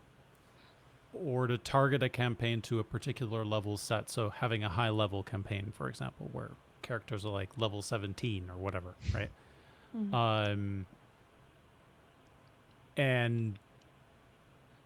But then that progression. I think the hardest thing, I think Harry has even said that he's never DM'd for high level players before. So there may be a reluctance there a little bit to allow that progression to go too far, right? It also mechanically is much more taxing, because as soon as, like, I think it'll be, I'd have to look specifically. If Andy were here, we'd know off the top of his head, but I think it's level 11 for the fighters. Multi-attack starts to get really crazy, and you get 3 attacks per round, and people are able to up level spells like 3, 4, 5 levels, which means that they have this massive range, and you're rolling tons of dice for hit and all this kind of stuff, and for damage. So it just gets much more complicated. So if you let the levels kind of like run away from you a little bit, it can get really complicated, right? I suppose and it's really hard to plan time-consuming because you've got not just the higher level abilities, but the fact, like you say, that you could take a lower level spell like Magic Missile and cast it at 5th level. Suddenly it's 5. Yeah, I can't remember offhand. 5d something, 5d8 or 5d6. Can't remember. Yep. But plus obviously it's plus multiple. Yeah. Plus your modifiers, bolts and the modifier, and and then you have spells like Chain Lightning, which we saw Moloch use, which absolutely devastated the party in one use. But if the party can use something like that, and I think that's really a 5th level spell. Yeah. Which they'll get. And Harry's already talked about from a combat perspective how difficult this group is to balance for anyway, because it's a 5-party. Like, it's a 5-person party, which is difficult enough. Most combats are, from what I understand, I'm not a DM, so I might be talking absolute rubbish, balanced but for 4, it's normally right? balanced for 4, because that's what the challenge rating is based on, right? But not only that, but you've got such a wide disparity between the way the character's stats have been rolled. I mean, you've got Kel being ridiculously powerful, Essentially OP, yes. Yeah, I mean, didn't Harry say that that Doug's rolls were the closest he's ever come to asking a player to re-roll their character? Yeah. Because it was potentially too OP. He's 7 or something points above standard array, something like that. Yeah, it's so yeah, the group's already difficult to balance for, just from how powerful certain characters rolled. It depends. You either get Doug Cockle, Einstein Cockle, or Panther. Yeah. Or I forgot or I could Panther, or I forgot I could do that. Yes, I forgot I could do that. Oh my God. Wait, I can fly? Yeah, yes. that's my favorite frequent Dougism. It's like, oh, wait, I can do I that. had that. Yeah, exactly. like so we'd yeah, all assume he'd do something, and he does. Him just hanging opposite. around at the top of the sanctum. Yeah. So yeah, how do I get down? Oh God. Einstein Cockle, who's like thinking, which is episode 22 Cockle. Yep, like 40. Episode chess, 22 Cockle. Like 5, 6, 7 steps ahead of everything, right? Or episode 23 Cockle. Or episode 24 Cockle. Which is already hard. He had a couple of duff episodes, bless him. And they were, yeah. And it's the same thing for Ben and Radian, right? Oh, I've picked these spells based on vibe, right? Which I kind of appreciate, because he's approaching like the way that he's learning spells from a roleplay perspective. So which every time he uses a spell, it feels like it has more meaning. Has more meaning. Although it does have fireball. It has the juice. Oh yeah, he does. He hasn't. Which is probably the best level 4 spell. Whether he's actually taken it though, Gate. Jazzy, or not, based on what I think he's used it, hasn't he? Yeah, he's used fireball, hasn't he? He has, but that doesn't mean he has it prepared, right? Oh, he may have True. changed it Switched it out for right? power word yeah, vibes. because he's got. Yeah, if he's got the ability to switch out every time he takes a long rest. Yep, Yeah. which That's he has done true. consistently, right? That is true. And then he uses those spells in kind of ridiculous ways. Oh yeah, I'm gonna burn all these 5th level spells to. I'm just gonna polymorph repeatedly. Yeah. I just want to be a horse. I just want to be a horse. Toblerone Exactly. horse. Radian, I just want to be a horse, Thornbear. You know, I do love the Seduce idea that horse. is what horses actually look like in the Feywild. I love that I theory love that theory. so much. Like, is that So- like, has he seen a horse before? has he seen? And is Yeah, that of course just he the kind has. of I horse don't he's know. seen? We don't know. So you already have that case where, and we all have a tendency to be like, oh well, I'm going to keep my tricks around for a rainy day. I'm not going to, spend these things unless I have to, right? But it does make this group difficult to balance for. I mean, look at the Sanctum situation where Harry was like, are you really sure you want to go through this door right now with like half the party on 10 HP or less? And No but spells also, left? like, you've used all of the cream already. Yes, exactly. And you forgot that short rests are a thing. Yeah. I don't know that they've ever short rested in the entire campaign. Because I used that I hell of think a I lot in very Baldur's rarely, Gate 3. I short rested constantly. I think I've very rarely used short rest in campaigns that I've been in. That you've been in. I can think of maybe 1 or 2 instances where we've short rested. Most of the time, we've It's sort of definitely wasted it. natural for someone who's played, probably played earlier editions, right? Because there wasn't the concept of short rest, right? But Yeah. or at least not in this kind of mechanism. There were other ways to recover resource, right? But I mean, it's just really tricky mechanically. So back to your original question. 10 minutes later, Jazzy. Yeah, I expect them to maintain in these middle levels for quite some time. Yeah. It is kind of time though for them to kind of take that next power step, I think. And there's they're still gonna a need to window before before it they- starts to get really crazy, right? But Yeah, they're going to need to before they really go up against BBEG. But But then we don't I mean, see and part it- of it might be that this is the most. I think Harry said that this is the most he's ever DM'd. This is the longest he's ever DM'd a campaign for. So he's consistently in new territory. new territory, for sure. For sure. It's just a lot to balance, isn't it? See, this is Maybe why I that- could never DM. I don't think I couldn't balance all that. Mad respect to DMs that do all that. Maybe that's why he doesn't. We don't see that much combat, and ever since the old Dark, it's been fairly limited examples of combat. There've been other forms of action, like the run, rather than everyone roll initiative. I think he likes that as well, though, for having, those sort of initiative-based sequences to not always be a combat-based sequence. That's always a thing that he enjoys. Because he always says that rolling dice is part of what makes D&D fun. So he will always find reasons to get people to roll dice.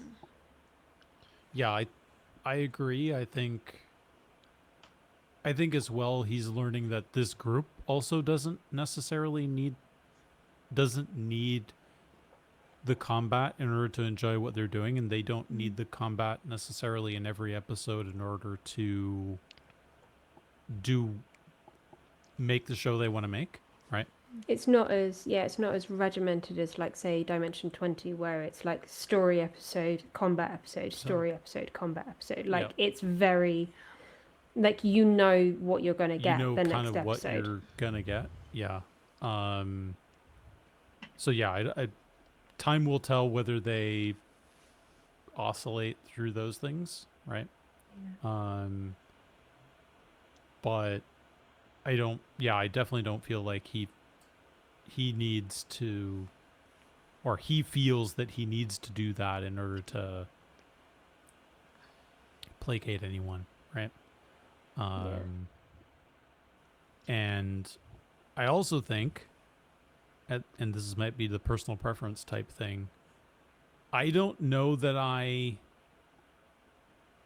necessarily want to sit there and watch people move the minis around and roll dice for hits for 2 hours.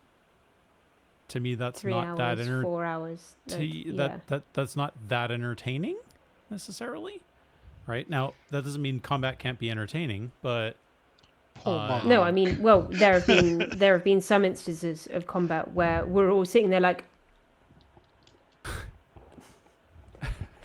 For audio listeners, I'm just making strange faces at the camera. But also you have the inventiveness of the sort of non-combat combat sequences, like the run. Like the avalanche all the way back in episode 2. 100%. Where they were tying themselves to each other with bits of rope. you can use the mechanics to do all sorts of different things. I forgot. And then the bear showed up. And then the bear. Yes. Ripped the bear. Rip bear. Chocolate, Shan? I went to the Ben Star School of Trying to Stay Awake. Chocolate orange. Isn't that going to make you snoozy, though? What? Because chocolate orange makes Ben snoozy. Oh, I thought he was eating it to stay awake. But that's fine if Shan He eats wakes it. up. If Shan eats it, it makes Ben snoozy. That's not Shan's problem. That's true. Not my problem. That is I'm true. trying to get my blood sugar up a little bit. It's just, it's not that, it's been a long day and it's a conversation I can't like chime in on, so I'm feeling it more. So I was like, let me just have a tiny bit of sugar because I can't have caffeine anymore because I have to go to bed at a reasonable earlier. Time. Yeah. So it's like I'll just have a little slice of orange. A little pick me up. Just a little blood sugar boost. Yeah. Would you consider DMing, Shan? I feel like I'd have to play more first to learn, because I feel like I'd learn better as a player.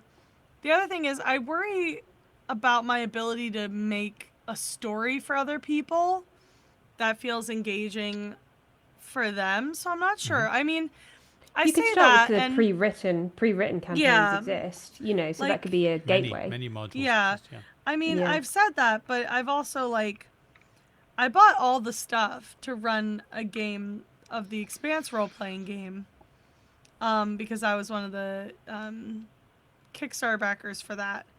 So like, it's not like I wouldn't ever be interested. It's just something that I find very intimidating as someone who like barely knows how to play the game.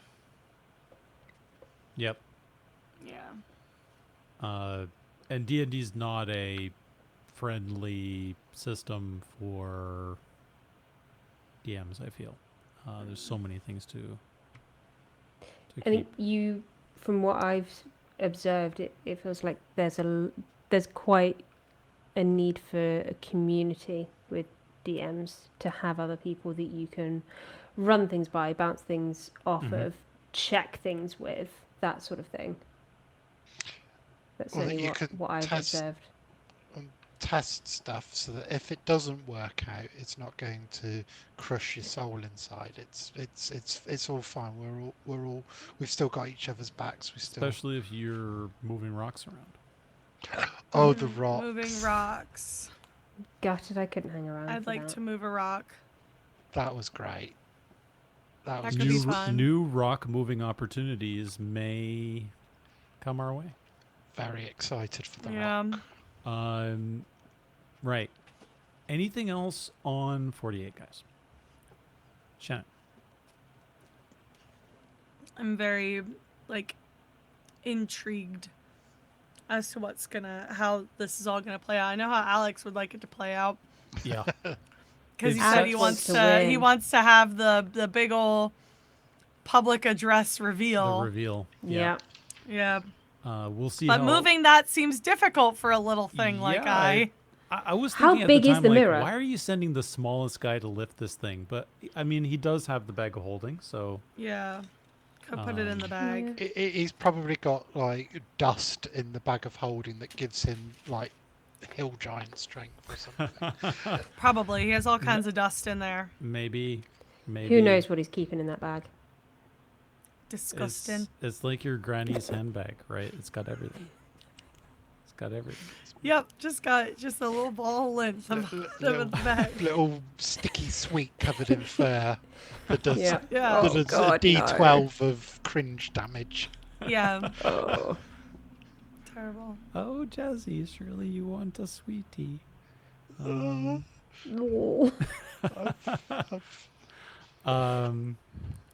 Cool. Yes, I expect we're all in agreement that they've set the bar very high with how 48 went.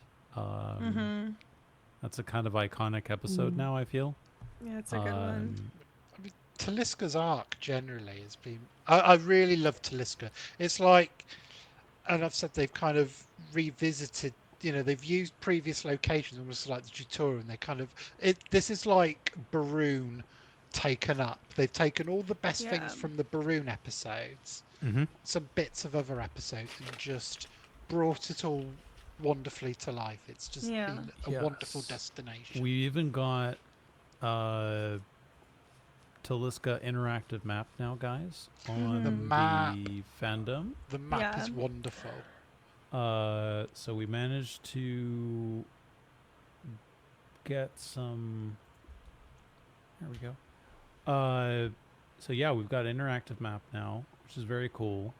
I need to get some info from Holly about where exactly some of the other points of interest are here, but I do love how like that map was just whipped out as well. Like, oh no, he's this like, I this have little a map. thing. Yeah, I just drew a little map, and it's this like Yeah. incredibly detailed piece of work. I'm like, I love the fact as well that you could just know, because there's an area called the Narrowings. You look at that and go, "Where's going to be that bit?"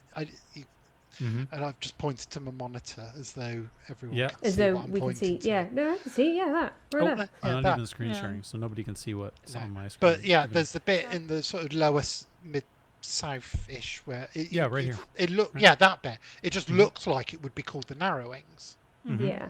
It's just that's brilliant. So many bridges as well. Goodness. Oh, geez, yeah. Yeah. And they must have like lifted all of those bridges as well for the run. All of those bridges would have been up, because otherwise you would never get through. No, You'd you never don't get through. Taliska always felt to me. It reminds me a bit I've always got to bring it back to Final Fantasy. City of Alticia in Final Fantasy 15. But knowing how that plays out I've never played 15. Or in 14, Limsa Laminsa, which is a series of where bridges. I constantly get lost. Yes, it's very easy to get lost. It's like cities. It's built into a limestone cliff, but specifically the rocks that stick up from that are no longer connected to the cliff, and it's connected by a series of bridges and piers, and also limestone bridges.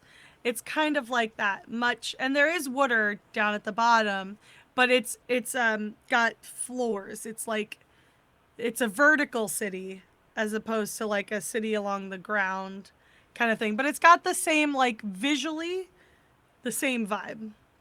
Yeah. Waterways that you have to and air walkways that you have to like navigate to get around.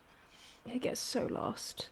It's easy to get Even lost. Though that was like the class that I was playing in Ora. So you start out there. Yeah. And I still get lost. Every damn day. I get so lost. Yeah. Easy one to get lost in. And then for people who are further in, Kugane, same thing. Many bridges over waterways because it's piers, because it's a port city. Things like that. I'd love to know what inspired the location to Harry. What he based it on. Obviously, we know he took the name from a footballer, but the actual design in his head of Taliska, what that was based on, whether that was his own travel experiences. Possibly. Could be an Ask Us Anything. That's I was just AMA thinking that. I have to spoiler tag it, but I'm sure. Yeah. But yeah. Might all just right. Let's move on to predictions for 14-9. Oh, man, this is hard. Shall we? This is hard. It is hard, Shan, but we'll do so nonetheless.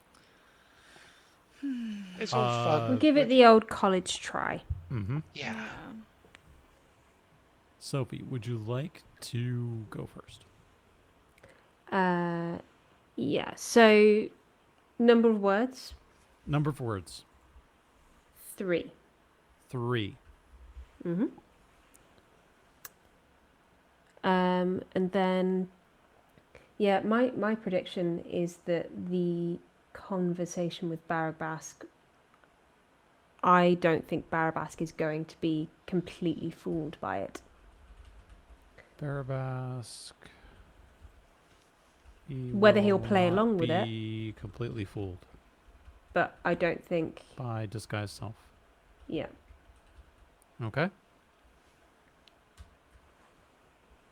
Shannon, would you like to go next?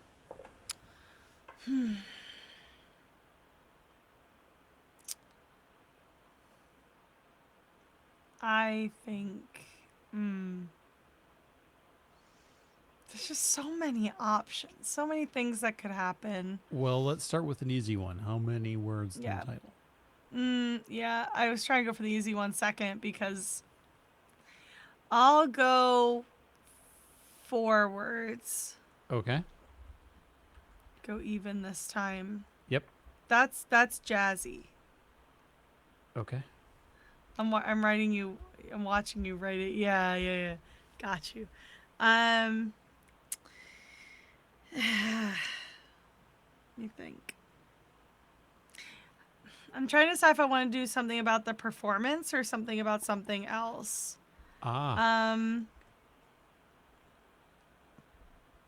You're assuming they make it to the performance. Exactly. That's why it's like, do I assume we get, because we the performance they want to use as part of what's going on with Barabask, kind of, sort of.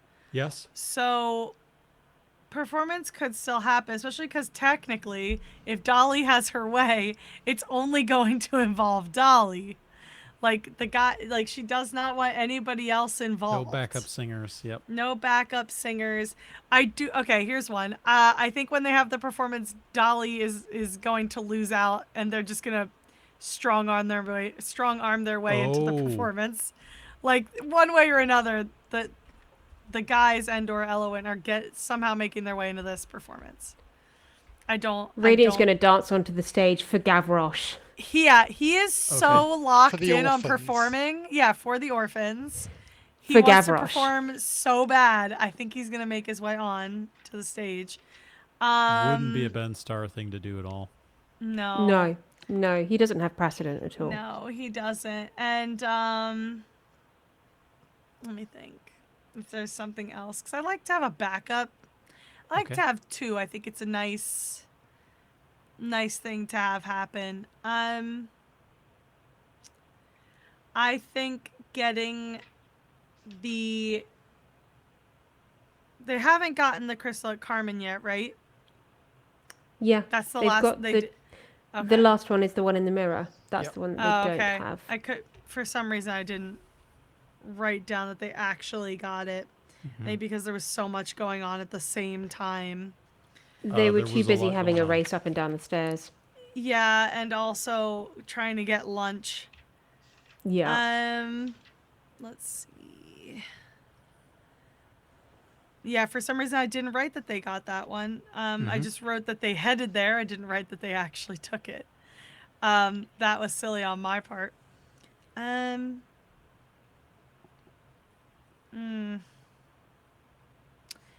Maybe we'll get another radiant peak, another little weird moment, a little radiant vision moment, radiant vision. I don't know how best to phrase it, because I don't know if it's gonna be like, now we know he gets visions without doing anything. Like he had a memory without face stepping or sleeping. It definitely feels like the veil between. Especially for him, and present radiant. He did say, like right here. Yeah, that being in Taliska, he felt weird. He feels weird in Taliska, and it could be in part because it reminds him of home. It could be in part because perhaps being in this place and possibly even close to where he can cross over, because he left the map. The map is right there. The instructions on how to go to the Feywild are right there. Like it could, and being close to the temple with her magic in it. Yeah, he's definitely got some stuff going on here. All right. That's the best I can do. You want me to go first, Jazzy, or you wanna go next? I mean, I've got one. If you want one, Oh, Go for it, Manny. I've got potentially a backup one as well. We'll do my backup one first because it's the shortest one. All right. So the backup one is Elowin's greatsword. At least tries to influence her to attack Atticus. Great sword influences her to attack Atticus. Yeah, so that's kind of like the sort of backup one. The main one Yep. might be a little premature. So it's all to do with the mirror and what Alex's little master plan of using it at the big like thing at Carmen to get the people of Taliska to join up and everything, to trick Barabask into revealing his true colours, kind of thing. So this is all prefaced by the fact that somehow that will succeed. At the end of the episode, an enraged Barabask, revealing that he's been tricked, steps through the mirror, setting up the actual battle, a battle against Barabask for episode 50. So I like it. I like it. So Barabask steps through the mirror at the end of episode 49, and that's where we end our session. Okay. Bold. I like it. That is very bold. Hence the need for a backup. Yeah, you might just want in one cases. for that. I just think, in cases. I feel like the opportunity of doing something iconic for episode 50.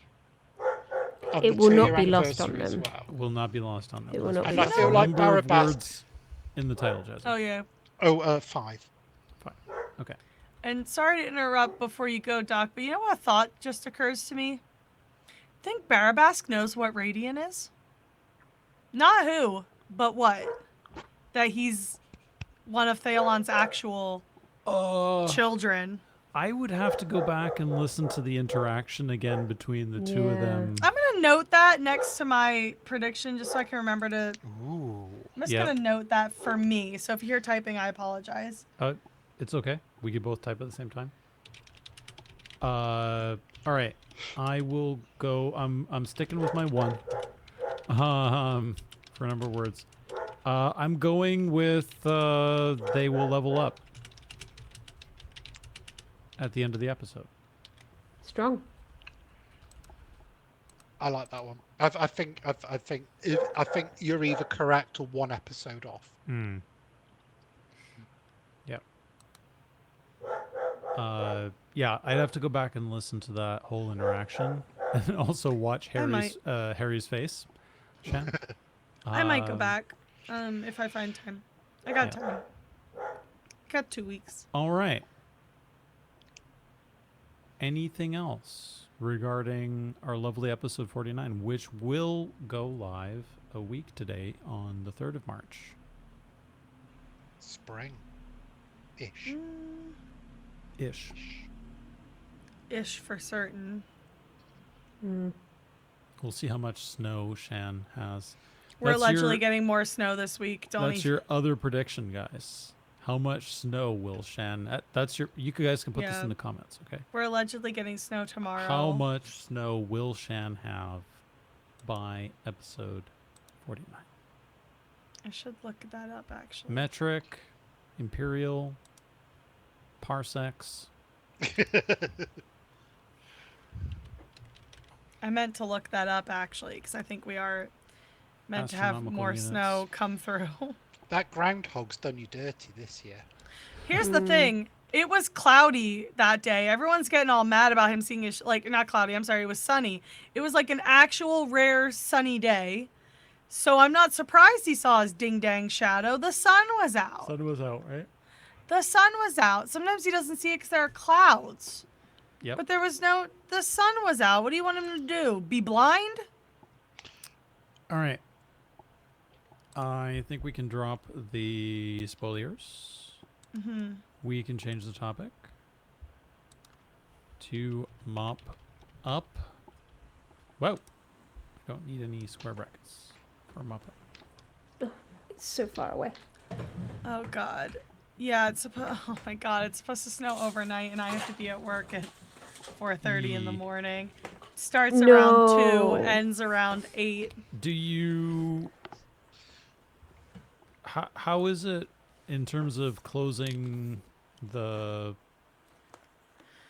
venue, Shan? Ha ha ha ha ha ha ha.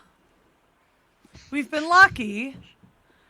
But like they still opened yesterday, but they were only open for 6 hours. We didn't get any deliveries or anything because it was too snowy. Mm-hmm. Like my coworker who was supposed to open was like, I was dying the way she was trying to get out of work.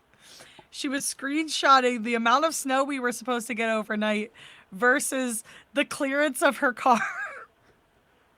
Like how high off the ground her car is. Yeah. It's being like, I can't safely drive in I this. can't safely, Even though the roads were the roads were clear. It was just really funny. It was like you're not driving through yard snow. You're driving on a street that's been treated. Like I was like, you know what? Yeah. So fair. I was like, that's really funny. I didn't have to work. Good try. But like I mean I don't know if I mentioned it, but when we had that big ice storm, which was like worse than this one last month, I still went to work that morning at 4:30 because no one had made a call. And to tell you that it was... And it was yeah. pretty scary driving out there because it had started like 2 or 3 hours before I got up. And the coding was kind of scary. And I sat in the parking lot for like 40 minutes while they were all deciding what we were going to do. Or like my co-opener wasn't answering anybody because she decided she wasn't going to come in because it was going to be too snowy. So she just stayed asleep. She never even texted me back after this. So I'm like sitting there in my car, like with my district manager asked me for pictures of the parking lot. And then finally he was like, yeah, send her home. It's not worth it. No one's going to be out today anyway. Yesterday was a snow emergency. No one was supposed to be out unless you were an emergency vehicle or you were cleared to go out. Why Starbucks thinks they should be open when the government tells them they shouldn't be is crazy to me, but that's none of my business. People so like gotta get their caffeine somehow, right? Yeah, somebody was trying to get in the store with the door locked and the lights off and nobody in there. They pulled up to somebody trying to get in. Like, sigh. You've got to be real. Like, you're not even supposed to be out. Well, so here's hoping that it's a light dusting. Yeah. We'll see. I know it's not supposed to be too much, but it's still No, I don't think we've had any snow this year. Have you had any snow, Jazzy? Just a little bit in January and quite a bit of ice, but but not for about 3 weeks. To be fair, it's been a big snow year for us. We haven't had one in quite some time. In a while, yeah. 2022, I think, was our last big snow. Significant one, yeah. Yeah. Have you had any snow in London, Sophie? No, we don't have snow. Even if we did, it doesn't. It wouldn't stay around for that long, right? It wouldn't stay around. No, because particularly in central London, you've got the heat of the underground, means that the ground temperature is too warm for snow to. It melts as soon as it hits the ground. Yeah. Yeah, and we had the craziness of it being below 0 for 3 weeks, so the snow just stuck around for 3 weeks. That's also unusual for us. Like that was crazy. That was the crazy part. What we had was 6 weeks of rain. Yeah, I heard about that. Yeah. And localized flooding and all sorts of other nastiness associated with that. Yes. Yeah. I'm lucky that I live far enough away from the river that I don't have any flooding issues. Concerns. Yeah. And you're not in like Somerset or whatever. So. No, that is where I grew up, though. That's where I used to live. Yeah. That was a fun time when it rained a lot. I was going to say that gets quite floody, doesn't it? Just a tad. It's where like 60% of the homes are built in the floodplain or whatever it is, right? Pretty much. Yeah. Yeah. It's not a great time. All right. Do we have anything? Any other business? I'm gonna do a little unboxing in a second here of a lovely dice tray from friend of Natural Six, Bindwood Gaming. Okay. Anything? We're all excited now. We just we just want to see the unboxing now. All right. Unbox it. I'm gonna get going then. I'm gonna start. Go. I'm putting my spoon down. I'm moving my mop. That dog is barking upstairs. Yeah. Smell of pine. Lovely box. There is a dice tray inside here. I'm not gonna show the top because I don't want to dox myself. Right. Yeah, no like doxing. no doxing. Taking a picture of this box I got the other day was like wild because I wanted to show the size of this box, but I didn't want anyone to see my address. So I was like, Yeah, don't dock yourself on camera. Imagine don't dock being yourself. dumb enough to do that. Oh my Don't- goodness. I mean, it's nothing that you would ever do, right, Jazzy? It's green cream paper Ooh. on the inside, so works Creepy great with the green paper. screen. The green screen. Wow. Creepy paper. It's wrapping paper for St. Patrick's. Ooh. It's ready. It's just ready for the St. Patrick's Day party that I'm gonna post about in the server as a joke Yeah. and get banned. As a joke. I'm gonna get fired. No, it's gonna. It'll just happen. The shortest lived mod. Ooh. Ooh. Ooh. Looking good. So we will open the thing that you can't see because it's against the green screen. I can't wait to watch this back and see it Yeah. be just blending in. It'll be fun. It's gonna just like appear from nowhere. Ooh. Yeah. Magic! Wow! Creepy paper. Oh, I don't know what's in the. Oh, it's just the paper. It's a red jam covered Yay. in somnium. Oh no, there is something inside. oh okay. Let's see what's inside. What did Danielle put inside this here? I'm gonna. Oh, is there gonna be like a D20 in here? Let's see. Oh, there is a D20 inside. Ooh. Is And not this just is any this like, D20. you know, if you ever give anyone Ooh. a purse or a wallet as a gift, Yeah. That is so you should cool. put something in it so that it's not empty when you give it to them. Is it the same with dice trays? I don't know. It is Maybe. now. Maybe. What a lovely idea. So thank you, Danielle, for this lovely dice tray. I love the very lining on cute. that. Yeah, it's Yeah, very it's a pretty. really lovely color. I waited until they had the felt as an option on the inside. So it's a nice. I like a nice I love the lining. hexagon as well. Yeah. Mhm. No, looks great. Very similar in color, I would say, to the ones that you guys have got, the Natural Six ones. Yeah, very similar. Very Oh, similar. the web one. Mhm. Exactly. Exactly. Yeah. The dice tray I will be paying for the rest of my life because Doc had to carry Will it you? around London.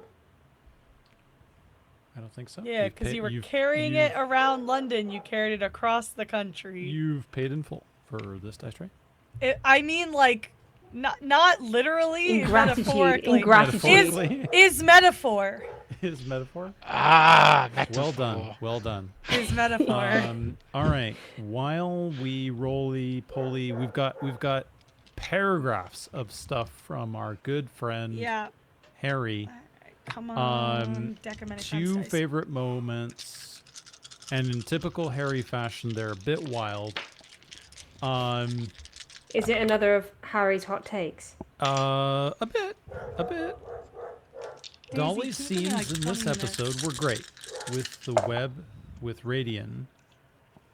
Really enjoyed them, and I'd like to highlight because they were fun ways to turn goofy moments and light ribbing into introspective moments that really contrasted with some of Dolly and Radian's frostier encounters 15 or so episodes ago. I agree. And of course, the naturally betrayed reaction to the Sunbeam Gambit. Pearson. I mean, yeah. Yeah. You can't spell Gambit without I. True. That's true, Harry. You can't. He's been taking some lessons from a certain blue tiefling. I don't know exactly which blue tiefling he's referring to, but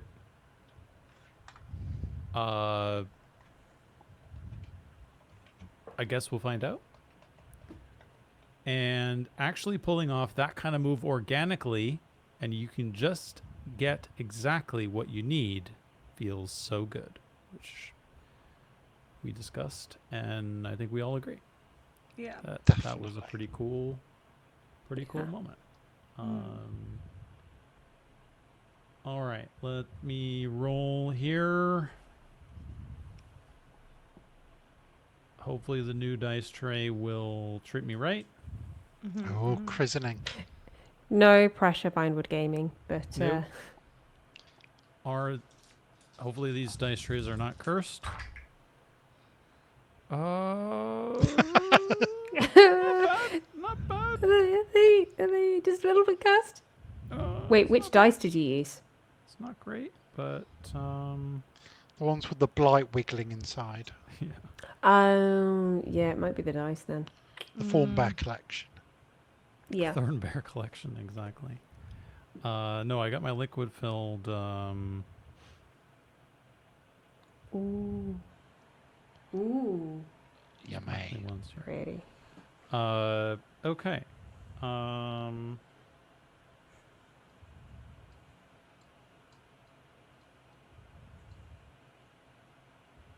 Do you guys want to know how the new dice tray performed, or Let's someone hear else it. like to go first? Let's hear it.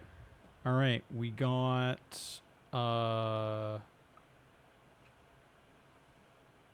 73. Middle It's of not the terrible. road. Middle, So, not bad. It's not terrible. Not bad. Yeah. Starting in the middle, Mm-hmm. keeping its options open. Yeah, not bad. It's non-committal. It's got room for improvement, shall we say. I'll A keep solid my- B minus. Yep. Yeah. Yep. I'll keep my D20 for initiative here.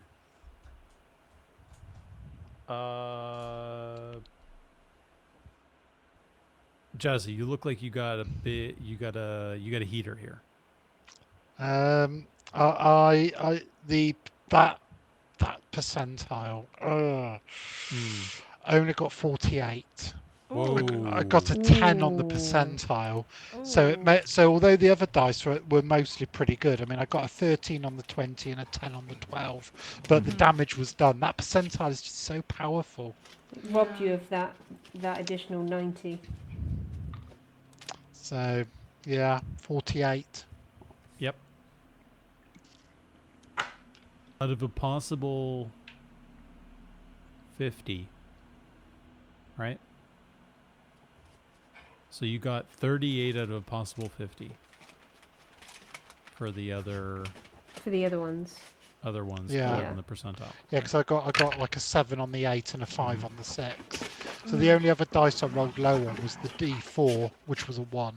But everything else was pretty good. Pretty good. Yeah. Just Shannon. I got a respectable. Oh, I closed it. Hold on. A respectable 82.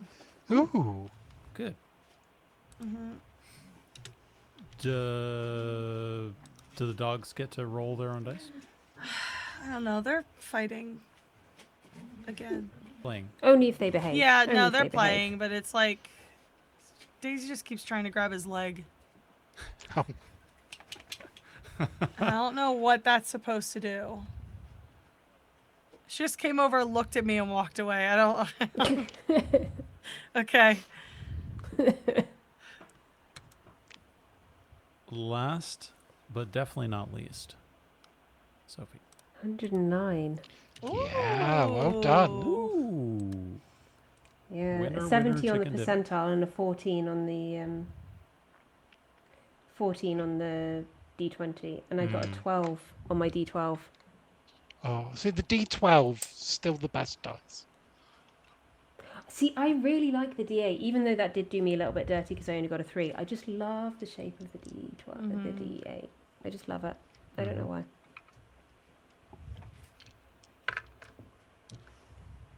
All right, guys. I think it's that time to roll initiative. I've changed dice. I've gone to the geeky clean set now. Yep. yeah, I've still got my geekly. I've still got that bath bomb to. I've done the other ones, but I've just got the virtuous one left. I haven't 19. done any of them in a while. I got a 3. 19 for me. 8. 8. 15. 13.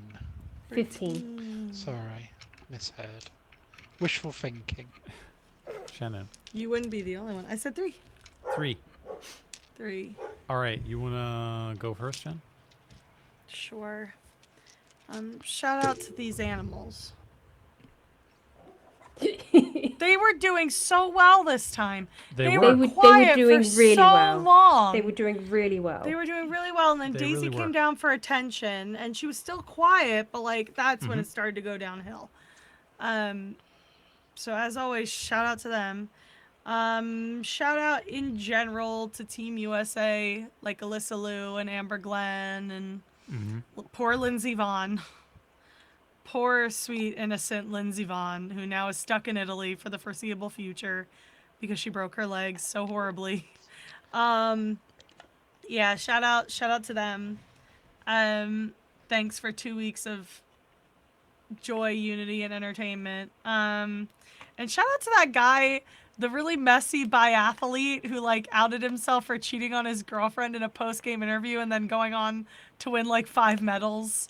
And also the girl from Team France, I think, who stole her teammates' credit card information and went on to win 3 medals. And Nazgul, the wolf dog, who ran with the marathoners. Just a really pretty smooth Olympics with some really great moments, and it was a really nice like 2 weeks. Also, shout out to Amber Glenn, who just missed a jump, and so her first round was really bad, and that's what cost her a medal. So she went on social media and posted a video, "Come with me to do the jump that cost me an Olympic medal," and she did it. It was like, "I'm fine, I'm good." Like, just a great Olympics. Anything else aside, just a good time. I hope LA is up to the task for the next Summer Olympiad. For the summer, yeah. Yeah. Shout out to you guys for being here, Jazzy and Sophie, and shout out to Doc for having me here. Yeah,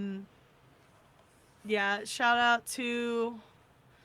I had like a couple things in mind. I've already forgotten some of them.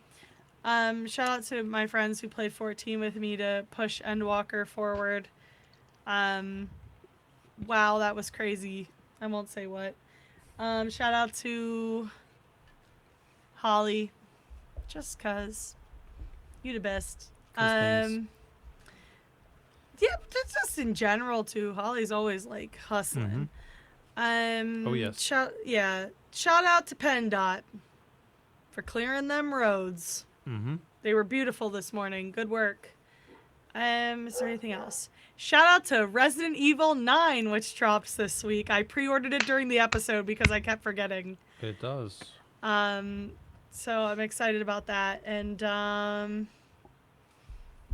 is there anything else?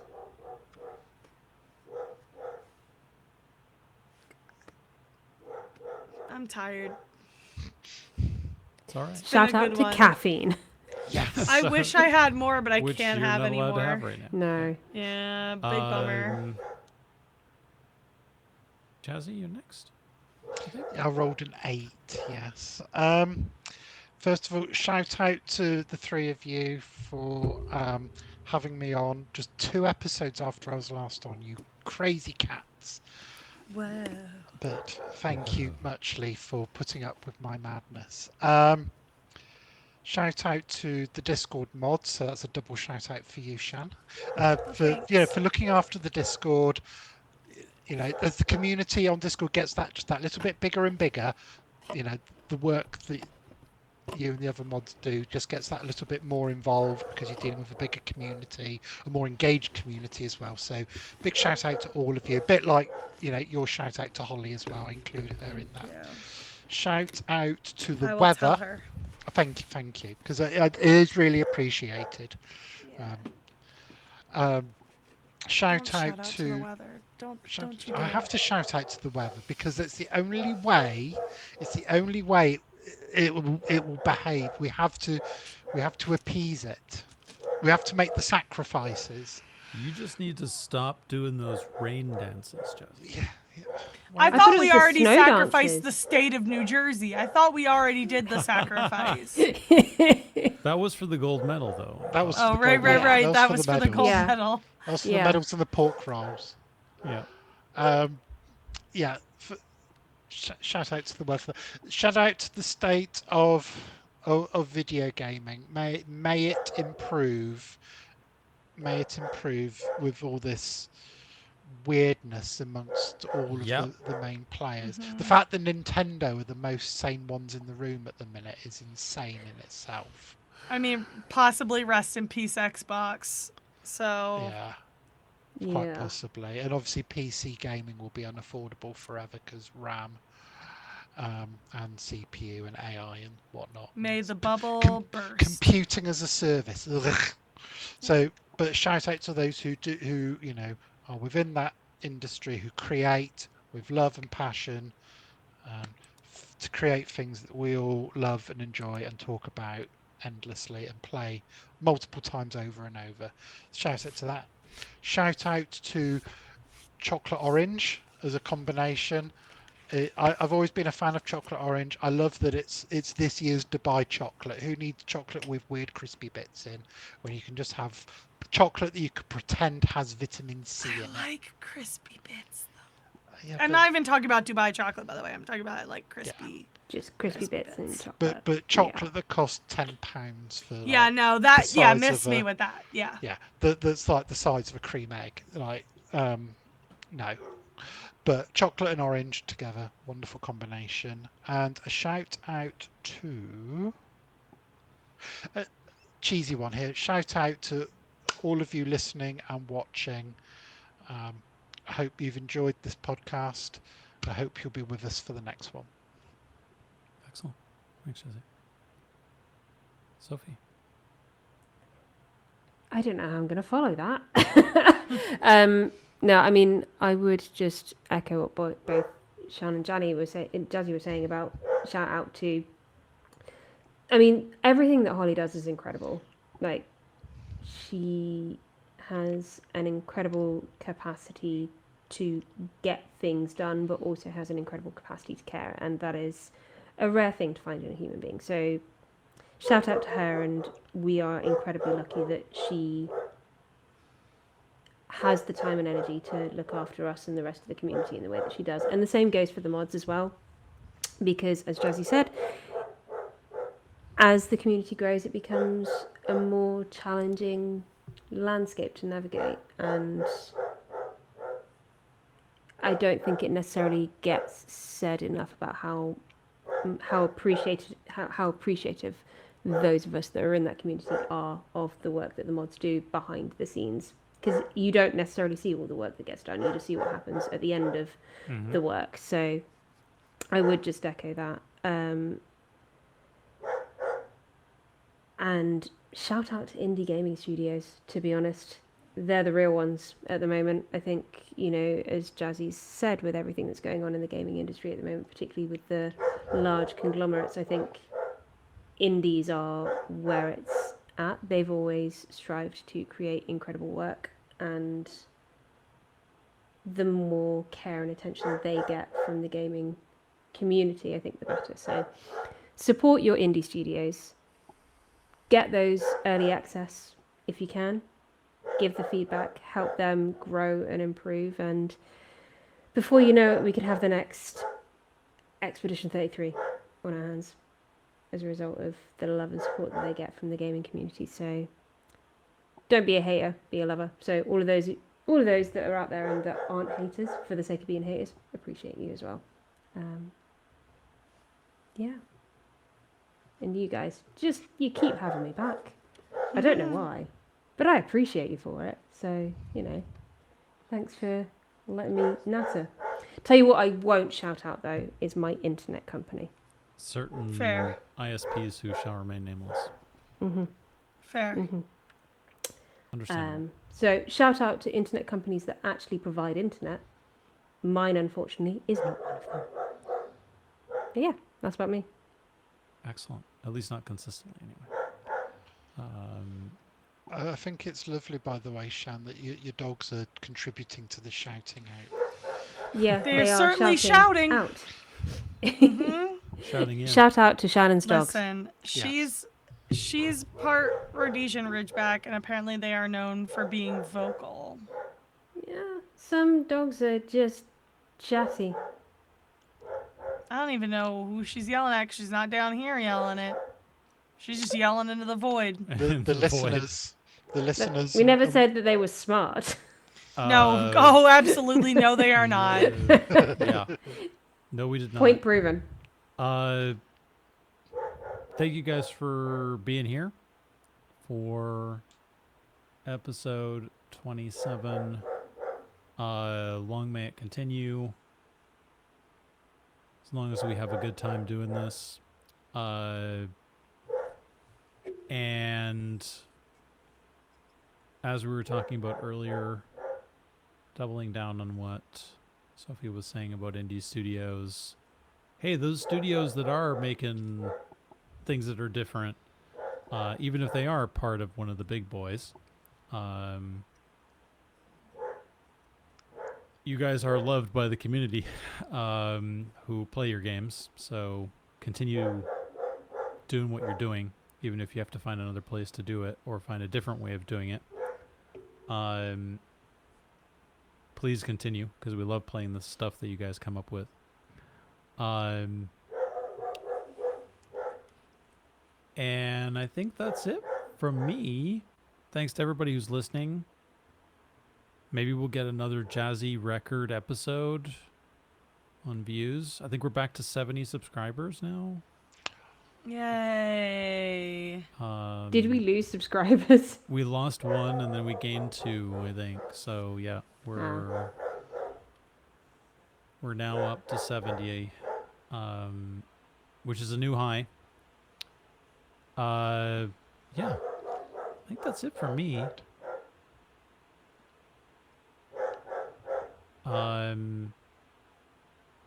Long may all of this continue from a Natural Six point of view. We're coming up on 2 years. Give some thought to what that means and what we've had the pleasure of being able to consume for almost 50 episodes now, which is probably upwards of 150 hours worth of content. So I think that's me. Nice. Right. Shall we get out of here?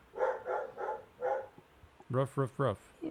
I know. Daisy's that's begging agreement from for the it, I dogs. think. Yeah. I don't know what she just wants attention, but like her version of attention is going out, and it's like you were just like last night. I heard my mom take her out. I went upstairs 20 minutes later, and she's barking like this to go out, and it's like, you just went out, relax. Yeah, she's something. Doesn't work that way though. No. She's gonna wander around. It's cold. Bear gets put on the deck, and then we can hear Bear crying on the deck because he's cold. I can't take him out when it snows like this because I can't walk through the yard with him. So he has to go on the deck, and he gets mad, and he barks at us, and he cries at the door thinking I'm inside, even though I'm very obviously right in front of him outside. Yeah. Well, shout out to the dogs. Shout out to the dogs everywhere. Dogs everywhere. For the On dogs. that